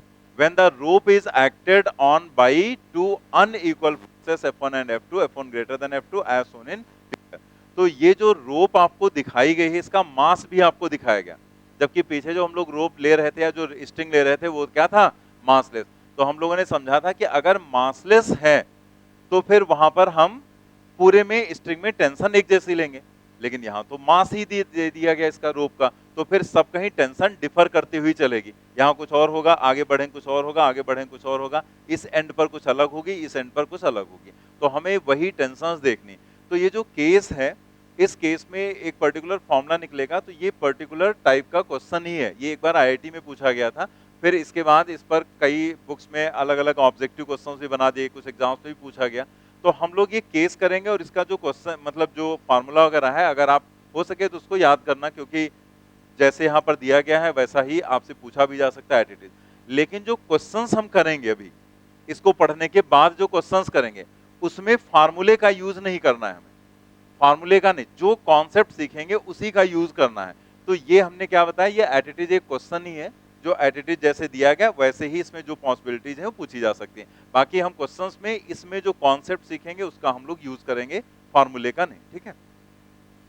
तो यहाँ पर एक सबसे पहले एक बात हम लोग सीख लेते हैं और वो हमें कई जगह पर आगे जरूरत पड़ेगी।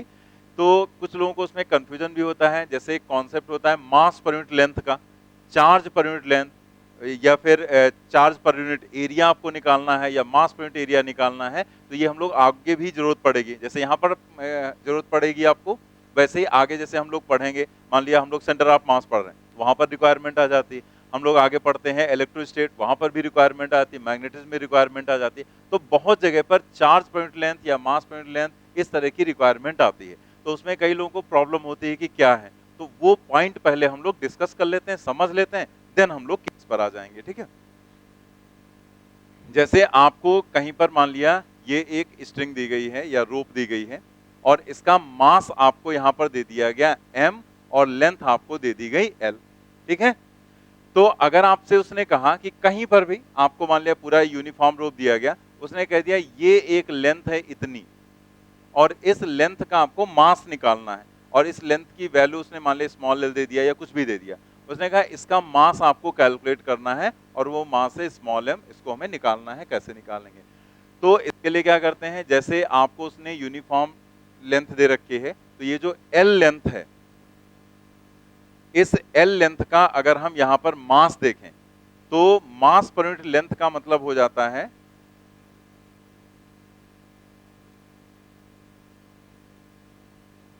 ये जो मास पर यूनिट लेंथ है उसका मतलब होता है टोटल मास, जैसे यहां पर लिखा हमने, अभी लिखना कुछ नहीं है, मास पर यूनिट लेंथ। तो मास पर यूनिट लेंथ का मतलब हो जाएगा total mass and divided by total length. Total mass divided by total length हो गया। अगर चार्ज की बात होती तो हम लिखते total charge upon total length. तो जो मास पर यूनिट लेंथ है उसको अगर हम m नॉट मान लें, मास पर यूनिट लेंथ को, तो यहां पर ये टोटल मास कितना दिया गया है m, और टोटल लेंथ कितनी दी गई है l। ठीक, तो टोटल मास m हो गया, टोटल लेंथ यहां पर l हो गई, तो ये क्या हो गया, यूनिट लेंथ का मास हो गया। तो अब आप क्या कहेंगे कि जैसे अगर यूनिट लेंथ की हम बात करें, यूनिट का मतलब 1 हो जाएगा, ठीक है, तो 1 लेंथ अगर हम उसकी बात कर रहे हैं 1 लेंथ, तो उसका मास कितना है m नॉट के बराबर। तो अगर हमें l लेंथ का मास निकालना है, l लेंथ का, ठीक है, तो l लेंथ क्या इंप्लाई करेगा, m नॉट इंटू l। ठीक है, मतलब यूनिट लेंथ का मास अगर l के बराबर, m के नॉट के बराबर है, तो l लेंथ का मास क्या हो जाएगा, m not into l। m not की यहां पर हम वैल्यू रख दें तो m l डिवाइडेड बाई क्या हो जाएगा l। ठीक है, तो यहां पर अगर हमें निकालना है तो यूनिट लेंथ का मास, तो पर यूनिट लेंथ या पर यूनिट चार्ज की कहीं भी रिक्वायरमेंट है तो हम क्या करेंगे, total mass upon total length. अगर पर यूनिट चार्ज की requirement, total charge upon total length कर देंगे। इस तरह से मान लिया पर यूनिट एरिया का कॉन्सेप्ट है तो total mass divided by total area, per unit volume का कॉन्सेप्ट है तो total mass upon total volume, total charge upon total volume, जो भी आपको चाहिए वो आप ऐसे कर सकते हैं। ठीक है, इस तरीके से यहां पर आप निकाल सकते हैं इसे। अब जैसे ये चीज कई लोगों को बड़ा कॉम्प्लिकेटेड लगती है, लेकिन ये है नहीं कॉम्प्लिकेटेड, ये बहुत छोटे लेवल पर जो हमें पढ़ाया जाता है, सिखाया जाता है, तो उसी कॉन्सेप्ट पर ये बेस्ड है। जैसे बहुत छोटे लेवल पर, या जब बहुत आप छोटे होंगे तो आपके यहाँ कोई ताऊ फूफा कोई आ जाते होंगे, इधर आओ बताओ 10 सेब मिलते हैं 120 रुपए के, तो 4 कितने के मिलेंगे? किए हैं क्वेश्चन ऐसे, किए कि नहीं? तो तुम ऐसा करो, फिर से वापस जाओ पहले प्ले पढ़ो, फिर नर्सरी पढ़ो, फिर केजी पढ़ो, फिर फर्स्ट पढ़ो, सेकंड पढ़ो, फिर जब आ जाना इंटर तक तब आना वापस। ठीक है, बाकी जो लोग पढ़ चुके हैं इस तरह के क्वेश्चंस करते हैं ना हम लोग, तो ऐसे जो क्वेश्चंस होते हैं कि इतने मिलते हैं इतने के, तो क्या मिलेगा, एक का क्या मिलेगा, और फिर 4 का जैसे हमें निकालना है, जैसे हम तुम्हें लिख कर समझा देते हैं, तो ज्यादा तुम्हें जो ये पढ़े भी नहीं इनको पढ़ाना ही पड़ेगा। तो जैसे आपसे कहा गया है कि जो 10 सेब हैं वो मिलते हैं कितने रुपए के, 120 रुपए के।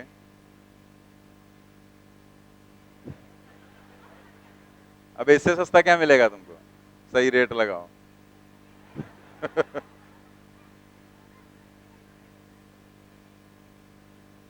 इतनी अच्छी चीज इनको इतने सस्ते में दे रहे हैं, और पिज्जा खाएंगे 190 रुपए का, 190 रुपए का मिलता नहीं, वो तो बर्गर मिलता है पिज्जा तो और महंगा मिलता है।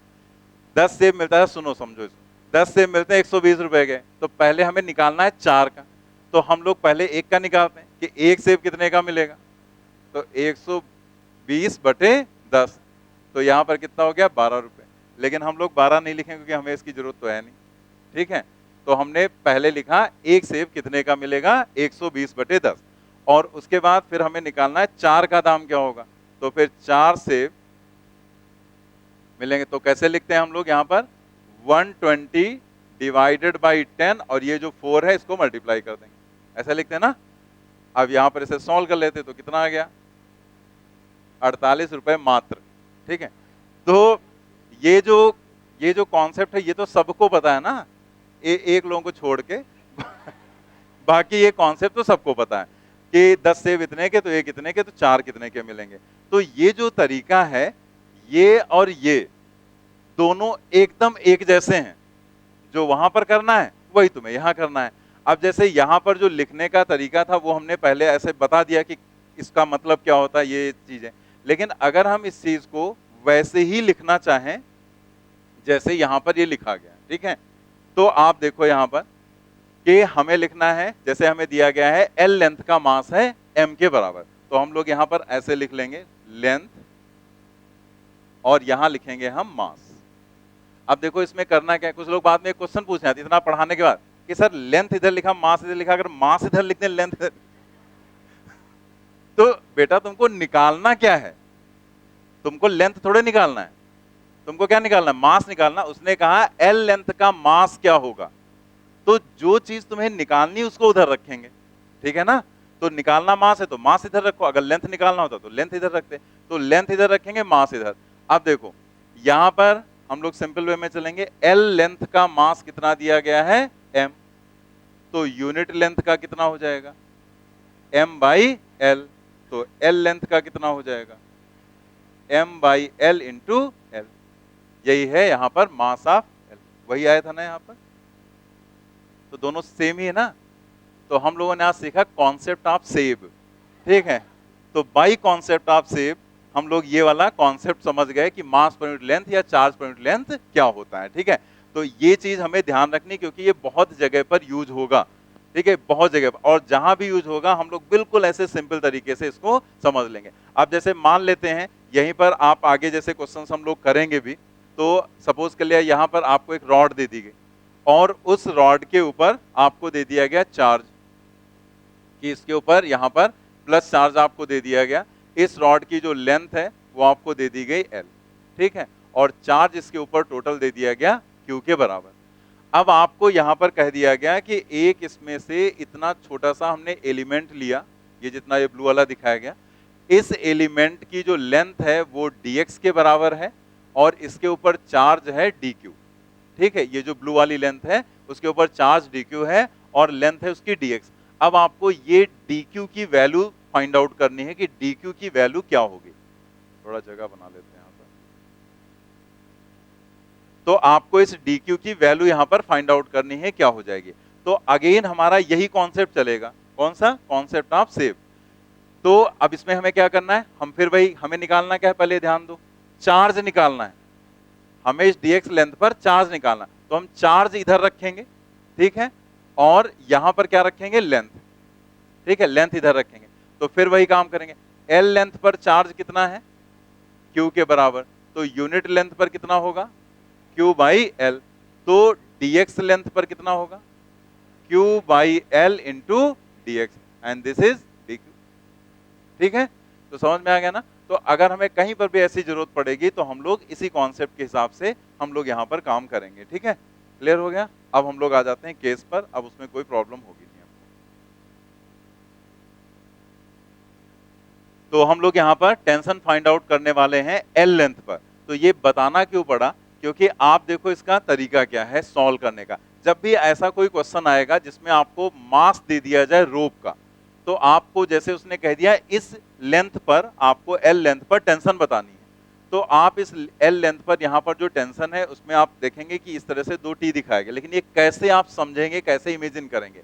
तो आपको इसका तरीका क्या है कि आपको सॉल्व करने के लिए जहां पर आपसे टेंशन पूछी जाए आप वहीं से इसको कट कर देंगे, इसको काट डालेंगे, ठीक है। काटने का मतलब सही में नहीं काटना है बैठ के, ठीक है, आपके पास है ही नहीं कुछ, तो आपको जस्ट इमेजिन करना है कि हमने काटा। अब ये बात हमने क्यों कही, क्योंकि आप यहां से कट करके एक यहां पर मासलेस स्ट्रिंग बांधेंगे, लेकिन हमने क्या कहा कि ये जो काम है ये एक्चुअल नहीं किया गया, ये जस्ट इमेजिनेशन है। इसका मतलब यहां पर अगर इस पूरे की लेंथ एल है तो यहां पर भी एल ही रहेगी, क्योंकि ये जस्ट बीच का जो पार्ट है वो क्या है, हमारा इमेजिनेशन है, ये एक्चुअल में हम यहां पर कनेक्ट नहीं कर रहे हैं। तो हम जस्ट इमेजिन कर रहे हैं कि मान लेते कि अगर हम इसको कट करके यहां पर एक मासलेस स्ट्रिंग बांध देते, तो जो टेंशन फोर्स यहां पर डेवलप होगा वही तो इसमें होगा, क्योंकि हमने इधर का पार्ट अगर अलग किया है, बीच में मासलेस स्ट्रिंग बांधी है, तो हमें पता है मासलेस स्ट्रिंग में तो टेंशन चेंज नहीं होगी, तो यहां से लेकर पूरा यहां तक टेंशन सेम ही रहेगी। तो यही टी बस हमें फाइंड आउट करना है। तो ये टी हमने जैसे दिखाया जाता है वैसे दिखा दिया, कैसे मासलेस स्ट्रिंग में इससे अवे दिखाएंगे, तो अवे टेंशन हमने यहां पर दिखा दी, बस यही टी हमें निकालना। लेकिन ये हमारा इमेजिनेशन है, तो हम इस लेंथ को काउंट नहीं करेंगे, यानी कि ये लेंथ एल है तो इधर की लेंथ एल माइनस एल ही रहेगी, मतलब ये वाली अगर लेंथ देखेंगे तो ये लेंथ क्या रहेगी, l माइनस l, बीच की लेंथ से हमें कोई लेना देना है नहीं। अब अगर आप ध्यान दो तो ये क्वेश्चन कुछ इस टाइप का ही तो बन गया कि एक ब्लॉक है यहाँ, एक ब्लॉक यहाँ है, दोनों के बीच स्ट्रिंग बांध दी, यहाँ पर हमने फोर्स लगा दिया। अगर आपसे कहा जाए इसमें टेंशन निकालो, निकाल लेंगे ना हम, ठीक है, जो पीछे हम लोगों ने सीखा उसके बेसिस पर निकाल लेंगे। तो वही क्वेश्चन तो ये बन गया ना, बस इसमें दोनों तरफ देखो फोर्स लगा दिया गया, F1 और F2। तो आपको यहाँ टेंशन निकालनी है तो हम इसी कॉन्सेप्ट पर चलेंगे। यानी कि जैसे अगर हम B के लिए इक्वेशन लिखें या A के लिए इक्वेशन लिखें तो हम लोग क्या लिखेंगे, इसे B के लिए लिखना है तो क्या लिखोगे, एक्सेलरेशन की डायरेक्शन का force positive, opposite force negative is equal to, बस यहीं पर आपको प्रॉब्लम होगी क्योंकि इसका मास आपको नहीं दिया है उसने, मास तो उसने पूरे का दे रखा है। तो इसके मास को कैसे निकालेंगे, जैसे अभी पीछे आपको बताया गया उसी कॉन्सेप्ट से इसके मास को निकालेंगे, और मास पता चल गया तब तो हम टी सॉल्व ही कर लेंगे वहां पर। क्लियर हो गया ना। तो हम लोग यहां पर, तो सबसे पहले हम लोग यहां पर एक्सेलरेशन हम लोग कैलकुलेट कर लेंगे। ये आई थिंक थोड़ा सा उल्टा लिख गया है मुझे यहां लग रहा है, ए और बी है ना, उधर का पार्ट ए है, उसमें सही लिखा हुआ, उसमें सही लिखा, तुम्हें सही करने की जरूरत नहीं हमें, ये ए लिखा हुआ है ना वहां पर, और ये वाला बी।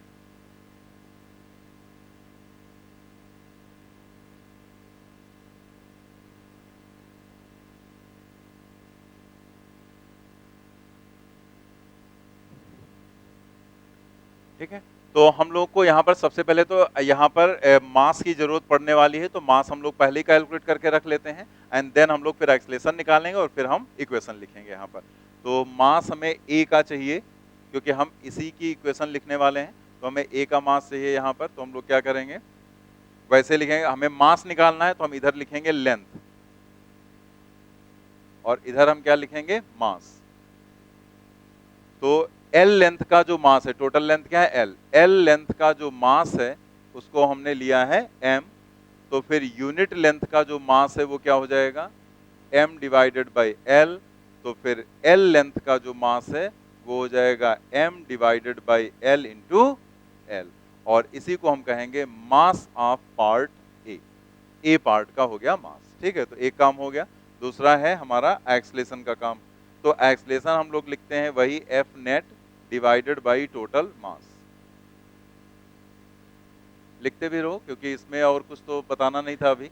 तो ये यहाँ पर मास निकाल लिया, और ये तो हमें पता है एफ नेट अपॉन टोटल मास, एक्सेलरेशन की डायरेक्शन का force positive, opposite force negative, divided by total mass, F1 minus F2 divided by total mass capital.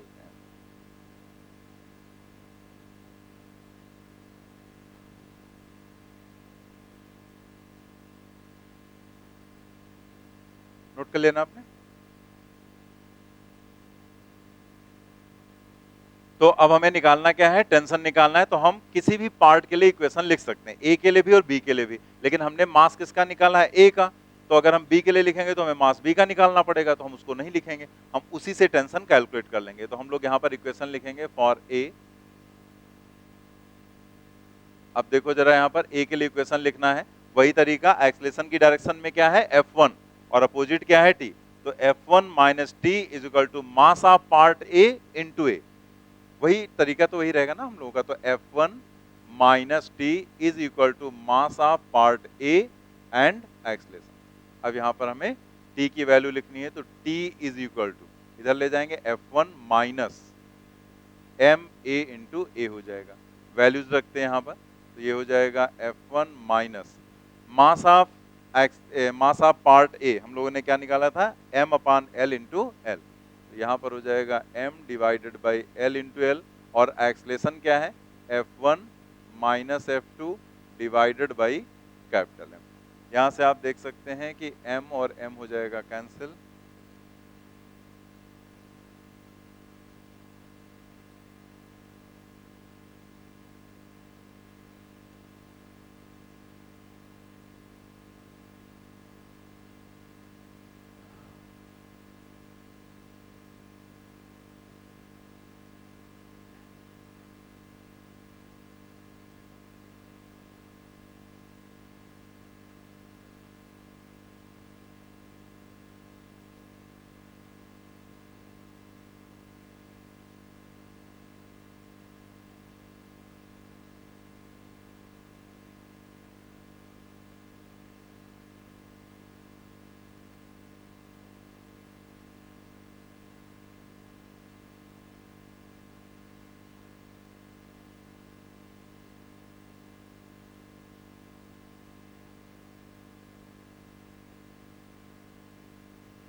हम लोगों ने यहाँ पर टेंशन कैलकुलेट कर लिया। तो कैसे किया, देखो यहाँ पर F1 minus T is equal to m A into ए।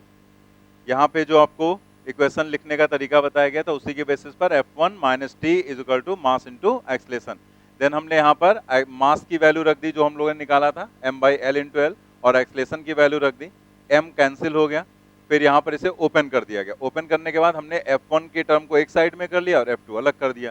तो ये हो जाएगा 1 माइनस एल अपान एल इंटू F1, और ये हो जाएगा एल अपान एल इंटू F2। अब इसमें देखो आपको एक पॉइंट और दिखाया गया कि अगर L की वैल्यू आप 0 रख दो, जीरो रखने का मतलब क्या है, जीरो रखने का मतलब है कि आप इस पॉइंट पर हैं, मतलब इस एंड पर हैं, यही तो होगा ना। L की वैल्यू अगर 0 है तो इस एंड पर है, और L की वैल्यू अगर कैपिटल L कर दो, मतलब L को बढ़ाते बढ़ाते हम यहां तक लें कैपिटल L तक, तो हम इस एंड पर पहुंच जाएंगे।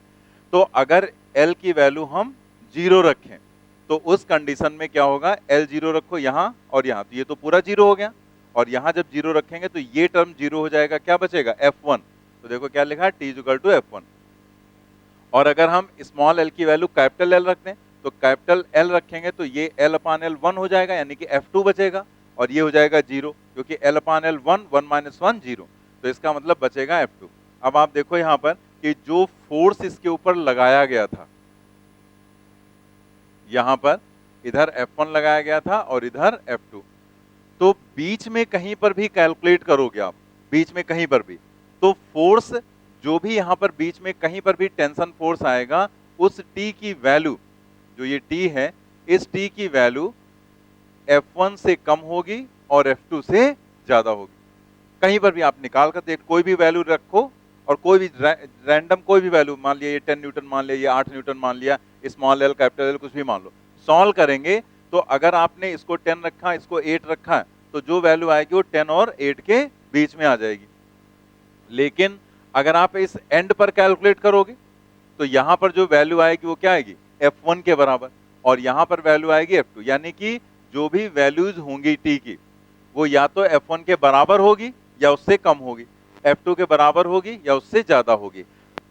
एंड की बात करेंगे तो सबसे बड़ी वैल्यू तो F1 के बराबर ही होगी ना, क्योंकि यहां पर सबसे ये F1 ग्रेटर देन F2 था ना, तो जो सबसे ज्यादा टेंशन होगी वो इस एंड पर होगी, और किसके बराबर होगी, F1 के बराबर, और जो यहां पर टेंशन होगी वो सबसे कम होगी और किसके बराबर होगी, F2 के बराबर। इस केस में एक वेरिएशन करके भी आपको दिया जा सकता है। तो अगर रोप है, उसके पास कोई मास है यहां पर, तो उसमें क्या होगा, then tension at different points will be different, also tension will be maximum at the end through which larger force is applied. जिधर लार्जर फोर्स है उधर मैक्सिमम, और जिधर छोटा वाला फोर्स है उधर मिनिमम टेंशन हो जाएगी। ठीक है, नेक्स्ट यहाँ पर हमने दो क्वेश्चंस दे रखे हैं, जैसे एक ये क्वेश्चन दिया गया है और एक ये क्वेश्चन, तो दोनों इसी कॉन्सेप्ट पर हैं, लेकिन दोनों में हमने क्या बताया था कि जो भी हम क्वेश्चंस करेंगे, चाहे यहाँ कर रहे हैं चाहे हम उसमें करेंगे जो असाइनमेंट में है, उसमें ये फार्मूले का यूज नहीं। फार्मूला तो वो तो एक क्वेश्चन था, आपको बता दिया गया, वैसा आएगा तो वैसे कर लेंगे, उसमें वैल्यू दी जा सकती है। यहाँ पर हम लोग क्या करने जा रहे हैं, उसी कॉन्सेप्ट के बेसिस पर क्वेश्चन करेंगे। Situation is shown in figure, find the force which the rope exerts on the block. ये जो क्वेश्चन है ये कई एग्जाम्स में पूछा गया, ये AI EEE में पहले पूछा गया था, AI EEE में पूछा गया, ये पहले से CPMT का एग्जाम होता था तो उसमें भी पूछा गया था, और आपके यहाँ AIPMT में भी ये क्वेश्चन पूछा गया था। ठीक है, तो तीनों जगह ये क्वेश्चन पूछा गया है। तो हम लोग को यहाँ पर क्या कहा है, find the force which the rope exerts on the block, मतलब रोप के द्वारा इस ब्लॉक पर लगने वाला जो फोर्स है वो हमें यहाँ पर बताना है, क्या हो जाएगा। तो अब अगर आप यहाँ पर उसी कॉन्सेप्ट का यूज करो, तो जैसे हम डायग्राम अलग से फिर से बना दे रहे हैं यहाँ पर, कि आपको ये इमेजिन करना है कि ये जैसे ब्लॉक हो गया M मास का, और यहाँ पर जहां पर आपको निकालना है, उसने क्या कहा, find the force which the rope exerts. तो हमें पता है ना कि यहाँ जो टेंशन जनरेट होगी, अगर हम यहाँ पर एक मासलेस स्ट्रिंग बांधे और आगे ये रोप जो था उसको हमने आगे कर दिया, इमेजिन कर लिया यहाँ पर, और ये F हो गया, इसका मास है M, और ये हो गया कैपिटल M। तो इसमें जो टेंशन जनरेट होगी T,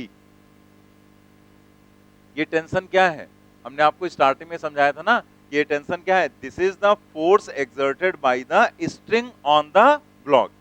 ब्लॉक के द्वारा स्ट्रिंग पर लगाया जाने वाला फोर्स वही तो है, तो वही तो उसने पूछा बस। स्ट्रिंग की जगह रोप लिख दिया उसने, तो रोप के द्वारा क्या फोर्स एक्सर्ट होगा, मतलब वही टी आपको निकालना है। तो सबसे पहला काम एक्सलेशन निकालेंगे, तो एक्सलेशन यहां पर क्या हो जाएगा, टोटल फोर्स अपॉन टोटल मास, तो एक्सलेशन हो जाएगा F divided by m plus m, यही हो जाएगा ना। और फिर आपको T निकालना है, तो आप क्या करेंगे T, अब वही कॉन्सेप्ट यूज कर लो कि ये वाला जो T है वो पीछे अपने पीछे कितने मास को पुल कर रहा है, सिर्फ एक को, m को पुल कर रहा है ना, तो T इज इक्वल टू क्या हो जाएगा m इंटू ए। तो हम यहां पर लिखेंगे T is equal to m into a, या फिर ये हो जाएगा m into f and divided by, बस है इसका आंसर हो जाएगा। ठीक है,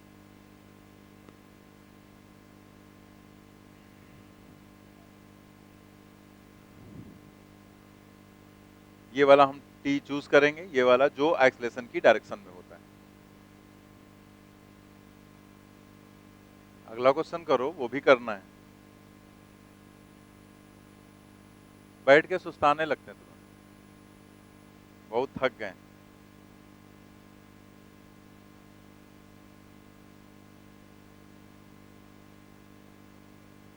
जो तुम लोगों का टेस्ट होगा 17 तारीख को, रिवीजन टेस्ट जो रखा गया है पहली और दूसरी बुकलेट का पूरा, तो वो आप अच्छे तरीके से प्रिपेयर कर लो, क्योंकि हमने आपको बता ही दिया था और आप लोग तो देख भी चुके हो कि कितना ज्यादा रिपीटेशन होता है और अभी आगे और होगा, तो आप उसे अच्छे से प्रिपेयर कर लेंगे। और चूंकि वो रिवीजन टेस्ट है, इसका मतलब वहां पर जो भी हम क्वेश्चंस देंगे वो रिवीजन के बेसिस पर देंगे।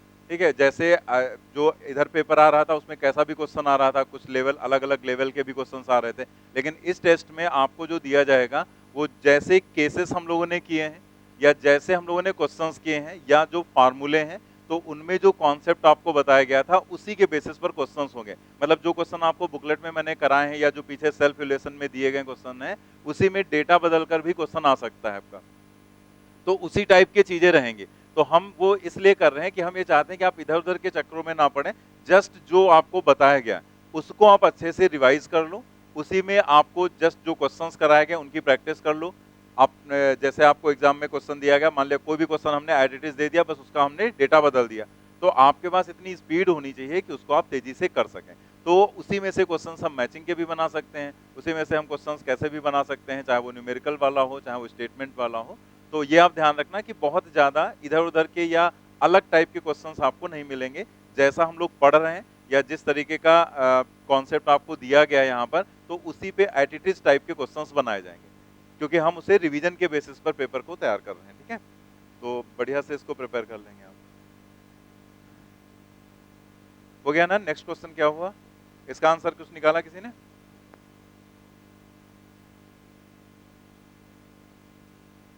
सॉल्व करो, इसमें क्या कहा गया, situation is shown in figure, find the force exerted by the first 1/4 part of the rope to the remaining system. मतलब पहले 1/4 भाग की वजह से बाकी सिस्टम पर क्या फोर्स लगेगा वो आपको निकालना है।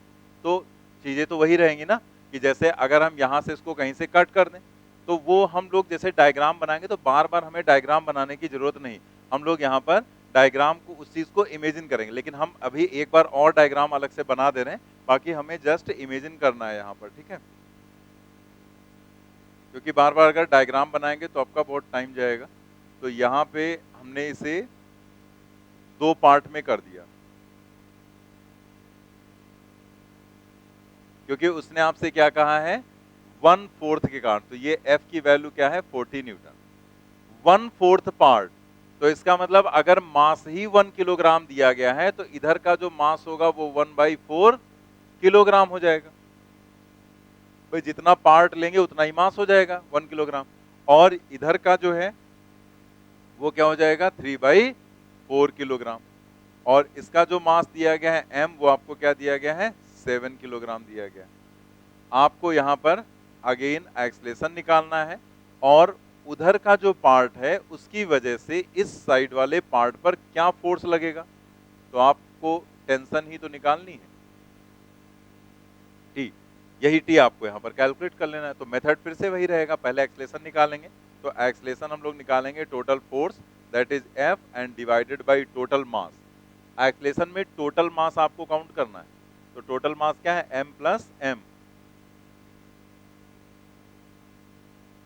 ये हो जाएगा यहाँ पर 40 and divided by 7 plus 1 that is 8, तो कितना आ जाएगा 5 मीटर पर सेकेंड स्क्वायर।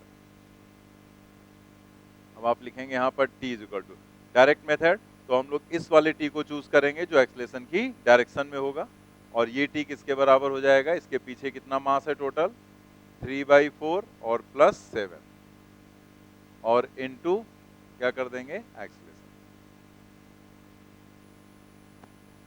बस इसी को हम लोगों को सॉल्व कर लेना है।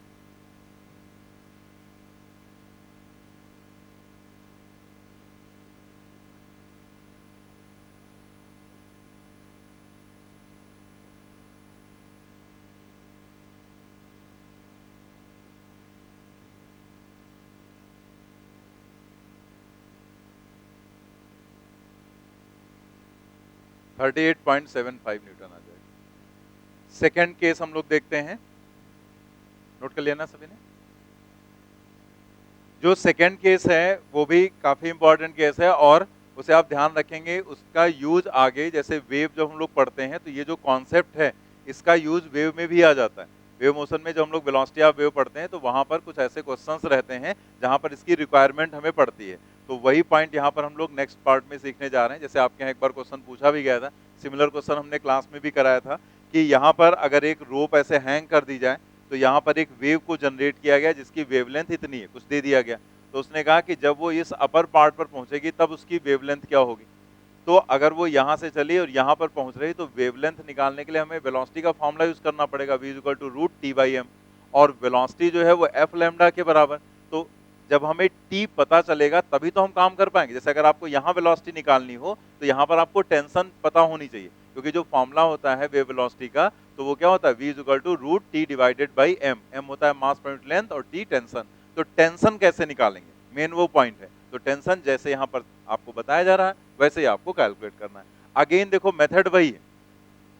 सबसे पहले जैसे आप देखो यहाँ पर कि एक फोर्स लगाया गया, अगेन कुछ रटना नहीं है, यहाँ पर भी इसे भी याद नहीं करना, याद करके कोई आपको बेनिफिट नहीं होना। जैसे आप सोचो हम याद करके बहुत बड़ा तीर मार लेंगे तो कुछ नहीं फायदा होगा याद करने, क्योंकि इसमें कुछ भी चेंज किया सकता है। जैसे हमने इसको हैंग कर रखा है लेकिन हमने इसमें कोई एक्सलेशन नहीं दिया, मान लिया आपको क्वेश्चन बना कर दे दिया गया, उसमें इसको एक्सलेशन दे दिया गया नीचे की तरफ, आपने नीचे वाला याद किया तो उसने ऊपर की तरफ एक्सलेशन दे दिया, तो आप क्या क्या याद करोगे। तो इससे बेटर है कि हम जस्ट कॉन्सेप्ट को समझ लें, जैसे कहा जाएगा वैसे हम क्वेश्चन को सॉल्व कर लेंगे। तो हमें क्या कहा गया, एक्स डिस्टेंस पर टेंशन निकालना, हमने वहीं से उसको कट कर दिया, वहां पर एक मासलेस स्ट्रिंग बांध दी, उस मासलेस स्ट्रिंग में जो टेंशन होगी वही इस वाली लोकेशन पर टेंशन होगी। सीधी सी बात है, जो टेंशन यहां पर जनरेट होगी अगर मासलेस स्ट्रिंग बांधेंगे तो इस और इस लोकेशन पर वही टेंशन रहेगी जो इस पूरी स्ट्रिंग में आपको दिखेगी, क्योंकि मासलेस में टेंशन चेंज होगी नहीं। अब यहां पर पार्ट ए इसको कह दिया, इसको बी कह दिया, तो जब आप यहां पर इक्वेशन लिखोगे तो ना तो ये ऊपर जा रहा है ना नीचे जा रहा है, तो आप क्या करेंगे, अपवर्ड फोर्स और डाउनवर्ड फोर्स दोनों क्या कर देंगे बराबर। लेकिन उसके लिए आपको चाहिए इसका मास, जो टेंशन यहां पर होगी वो इसके नीचे वाले पार्ट का जो मास है उसके कारण होगी। किसी भी पार्ट में जो भी टेंशन होगी वो उसके नीचे वाले मास के कारण होगी, ऊपर वाले के कारण नहीं। जैसे आप इमेजिन करो कि ये जैसे छत है, तो इसमें अगर हम एक धागा लटका दें भी यहाँ पर, तो क्या उस धागे में कोई टेंशन तुम्हें दिखेगी, सोच लो खूब, नहीं दिखेगी ना, वो तो इधर उधर घूमता रहेगा अपना। लेकिन अगर उसमें एक पत्थर हम बांध दें तो तुरंत वो खिंच जाएगा नीचे, मतलब पत्थर जो हमने बांधा है उसकी वजह से वो खिंचा, जबकि उससे पहले उसके ऊपर तो बहुत सारा मास था, पूरी छत थी, लेकिन क्या उसमें कोई टेंशन थी, नहीं। इसका मतलब अगर हम एक रोप लटकाएंगे या स्ट्रिंग कोई बांध लटकाएंगे तो उसके जो नीचे मास होगा उसी की वजह से उसमें टेंशन जनरेट होती। तो यहां पर भी वही रहेगा कि अगर हम यहां टेंशन देखेंगे तो नीचे वाले पार्ट के कारण होगा, ऊपर वाले पार्ट के कारण नहीं, ठीक है। तो आपको इसका मास चाहिए होगा, अगर हम इसके मास को अज्यूम कर लें मास ऑफ पार्ट ए, ठीक है, तो हम लोग इस मास को कैसे कैलकुलेट करेंगे, अगेन वही कॉन्सेप्ट, इधर हमने लिखा लेंथ और इधर हमने लिख दिया मास, लेंथ और मास। फिर हम लोग वही काम करेंगे कि एल लेंथ का मास कितना है, एम के बराबर, तो यूनिट लेंथ का मास कितना हो जाएगा, एम बाई एल। तो आपको कितनी लेंथ का चाहिए, एक्स लेंथ का, तो आप लिखेंगे एक्स लेंथ का मास, तो क्या हो जाएगा M by L into X, this is mass of part A, ठीक। अब आप क्या करेंगे, इन इक्विलिब्रियम इन इक्विलिब्रियम जो T है उसकी वैल्यू हो जाएगी T की वैल्यू जो नीचे फोर्स लग रहा है उसकी वजह से। तो इतने पार्ट का जो वेट है वो कितना है mAg, और एक फोर्स अलग से लगा दिया गया तो F प्लस mAg हो जाएगा, F प्लस ma इंटू जी। बस यहाँ पर ma की वैल्यू रख देंगे तो T इज इक्वल टू हो जाएगा F plus m divided by L into X और इंटू जी। अब इसे रटने का कोई मतलब नहीं, जस्ट आपको एक तरीका बताया गया, उसको आप ध्यान रखें बस। अगर यहाँ पर F को 0 कर दिया गया, मान लिया ये जो फोर्स हमने अलग से लगाया है ये फोर्स नहीं लगाया गया होता, तो आप क्या करते, इस फोर्स को हटा दो। If F is equal to 0 तो जस्ट जो टेंशन हो जाती, then T is equal to m divided by L into X और इंटू जी। तब ये T का फॉर्मूला। क्वेश्चंस पर आ जाते हैं, नोट कर लिया ना। तो ये जो मेथड बताया गया, इस मेथड में आपको कुछ भी दिया जा सकता है, F हटाया जा सकता है, F लगाया जा सकता है, एक्सलेशन अपवर्ड दिया जा सकता है, डाउनवर्ड दिया जा सकता है। तो अगर एक्सलेशन दिया जाएगा तो आपको सब कुछ ऐसे ही करना है, बस तब आप T इज इक्वल टू ये नहीं लिख सकते, जैसे T इज इक्वल टू हमने लिखा तब ऐसे नहीं लिखेंगे। मान लीजिए ये ऊपर की तरफ ऐसे जा रहा होता, तो अगर ऊपर की तरफ जा रहा होता तो हम क्या करते, लिखते T minus F plus mAg is equal to mass into acceleration, फिर आपको इक्वेशन लिखनी पड़ती। लेकिन यहाँ पर वो स्टेशनरी था इसलिए दोनों चीजों को बराबर कर दिया। Two blocks of masses 6 kilogram and 4 kilogram are connected by a uniform rope of mass 2 kilogram as shown in figure. If a constant force of 60 Newton is applied to 6 kilogram block, find the acceleration of system and tension in rope ABC. At ABC मतलब A point पर, B point पर और C point पर आपको tension बतानी है, क्या हो जाएगी। आप देखो यहाँ पर कि सबसे पहला काम आपको क्या करना है, एक्सेलरेशन पहले निकाल लो आप, ठीक है। अब हम इसका दूसरा डायग्राम नहीं बनाएंगे, इसी डायग्राम से हमें समझना है। तो पहले एक्सेलरेशन निकालो। एक्सेलरेशन कैसे निकालेंगे, total force divided by total मास, यानी कि हम यहाँ पर लिखेंगे 4 प्लस 2 प्लस 6, तो ये आ जाएगा यहाँ पर कितना है 60 और डिवाइडेड बाई ये कितना हो जाएगा 12, तो कितना आ गया 5 मीटर पर सेकेंड स्क्वायर। अब एक मिनट जरा देखो यहाँ पर कि हमें यहाँ ए बी और सी पर निकालना है, तो हम लोगों ने पीछे इस चीज को समझ लिया था कि जो भी टेंशन यहाँ पर होगी वो दोनों तरफ रहेगी ना। जैसे जब रोप ऐसे दिखाते हैं यहाँ पर तो टेंशन दोनों साइड में से दिखाते हैं, तो यहाँ पर भी दोनों साइड में टेंशन रहेगी, इस तरह से भी और इस तरह से भी, लेकिन दोनों टी रहेंगे तो बराबर ही, T a and T a. बाकी अगर आपको बनाना है तो आप उसको कट करो और पूरा डायग्राम बना लो बीच में करके, लेकिन वो करने की जरूरत नहीं और ना ही हम करने की सलाह देंगे, क्योंकि उससे फिर क्या रहेगा, आपकी हैबिट बढ़ेगी तो आप बार बार उसका डायग्राम बनाने की कोशिश करेंगे। तो आप दोनों तरफ वहां टेंशन दिखा दो, कहीं पर भी आप पीछे के केस में देख सकते हो उस चीज को। तो इसमें से हमें कौन सा टी चूज करना रहता है, जो एक्सलेशन की डायरेक्शन में, मतलब हम ये चूज करेंगे, ठीक। ऐसे ही हम यहाँ पर दिखाएंगे बी पॉइंट पर, तो अगर बी पॉइंट की हम बात करें तो बी पॉइंट पर भी ऐसे ही दो टेंशन हो जाएंगी, एक टीवी इस साइड में और एक टीवी यहाँ पर इस साइड में। अगेन कौन सा चूज करेंगे, जो एक्सलेशन की डायरेक्शन में होगा। सिमिलर वे में हम लोग यहाँ पर सी पॉइंट पर टेंशन दिखा देंगे दोनों साइड में, यहाँ पर भी रहेगी टी सी और यहाँ पर हो जाएगा टी सी, लेकिन हमें कौन सा चूज करना है, जो एक्सलेशन की डायरेक्शन में हो, जिस पर हमने टिक कर दिया।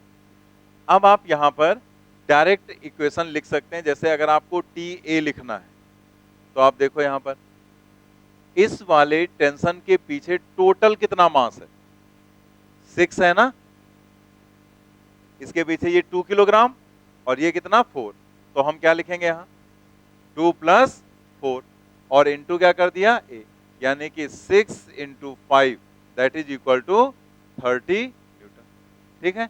ऐसे आप टीबी बताओ जल्दी से क्या होगा, क्या होगा। अगर टीबी है तो ये देख रहे हैं ना आप, तो इसके पीछे का मास देखो, तो अगर ये पूरा 2 किलोग्राम है तो आधा जो इतना पार्ट होगा वो 1 किलोग्राम का ही तो होगा। तो इस बी के पीछे 1 और प्लस ये 4 तो है ही, तो टोटल कितना मास 5 किलोग्राम। तो आप क्या लिखेंगे 1 plus 4 into A that is 5 into 5 that is equal to 25 newton. ऐसे आप टीसी देखो, सी के पीछे सिर्फ एक है 4, तो आप क्या लिखेंगे 4 into A that is 4 into 5 and this is equal to 20, ठीक है। तो 30, 25 एंड 20 तीनों यहाँ पर टेंशन आ गए।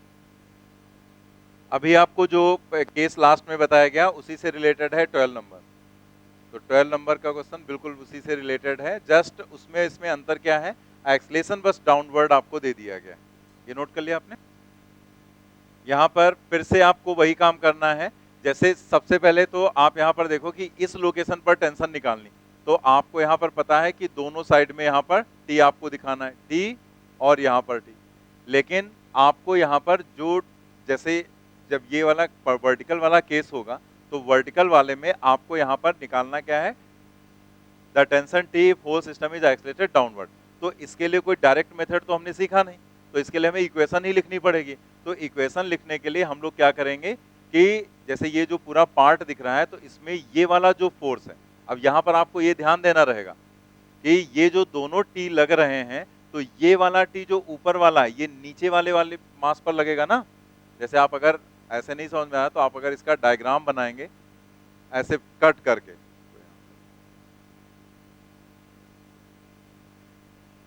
या यहां पर आप ये देखो, आप इसको ध्यान दो आप कि यहां पर इसे कट किया गया था, तो जब यहां पर कट किया गया तो जब यहां टेंशन हम दिखाते हैं तो जैसे यहां पर हम दिखाएंगे ऐसे और डाउनवर्ड दिखाएंगे, ये टी और ये टी दिखाएंगे ना, तो आप देखो नीचे वाले पर जो टेंशन है वो कैसे दिखेगी, ऊपर।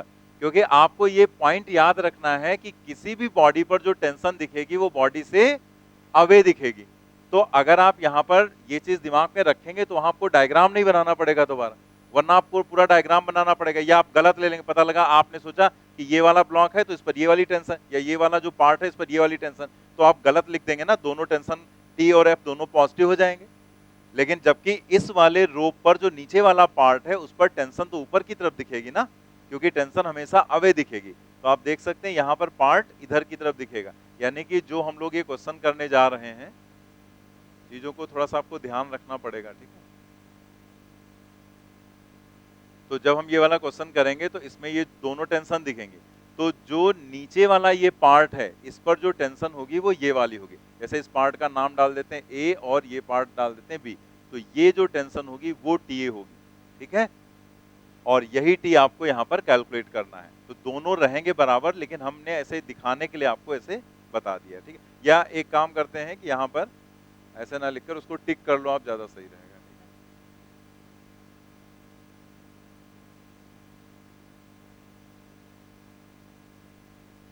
है। ऐसे लिख देते हैं, इसे ऐसे लिख देते हैं, tension on part A part पर ये टेंशन रहेगी, ठीक है। तो हम लोगों को यहाँ पर मास निकालना पड़ेगा इसका, ये जो एक्स वाला पार्ट है, तो वो तो हम लोगों को पता ही कैसे हम लोगों को निकालना है। मास ऑफ पार्ट ए क्या हो जाएगा, m डिवाइडेड बाई एल। अभी पीछे समझा चुके हैं तो डायरेक्ट लिख दे रहे हैं, m अपान एल हो जाएगा यूनिट लेंथ का मास, और आपको चाहिए x लेंथ का मास तो इनटू कर देंगे x। तो टोटल मास आपको कितना दिया गया है, 10 किलोग्राम, और टोटल लेंथ आपको कितनी दी गई है, 5 मीटर, और x की वैल्यू क्या है 2, तो ये आ जाएगा यहाँ पर कितना, 4 किलोग्राम। फिर आप यहाँ पर लिखेंगे फॉर ए। अब देखो ये पूरा सिस्टम नीचे की तरफ जा रहा है, तो हम लोग क्या लिखेंगे, एक्सलेशन की डायरेक्शन का फोर्स पॉजिटिव F, और ये जो T है ये वाला T हमें लेना है, ठीक है। जो इस वाले पार्ट पर टेंशन है वो ये वाली, तो हम लिखेंगे minus T is equal to mass of part A into, तो यहां से हम T की वैल्यू लिख सकते हैं F minus M A into, F की वैल्यू क्या है 10 न्यूटन, माइनस एम ए कितना हो जाएगा 4, सॉरी एक मिनट, एम जी यहाँ छूट गया है ना,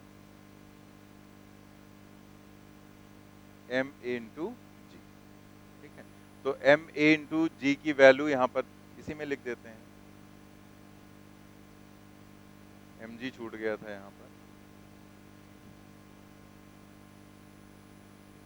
F plus M A G minus T is equal to mass into acceleration, ठीक है। तो यहां से आ जाएगा टी की value F plus M A G and minus M A into ए।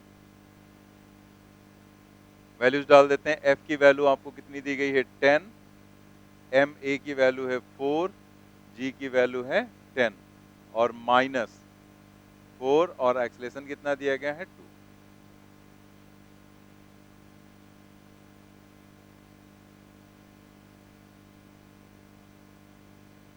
तो ये आ जाएगा 50 माइनस 8 यानी कि 42 न्यूटन।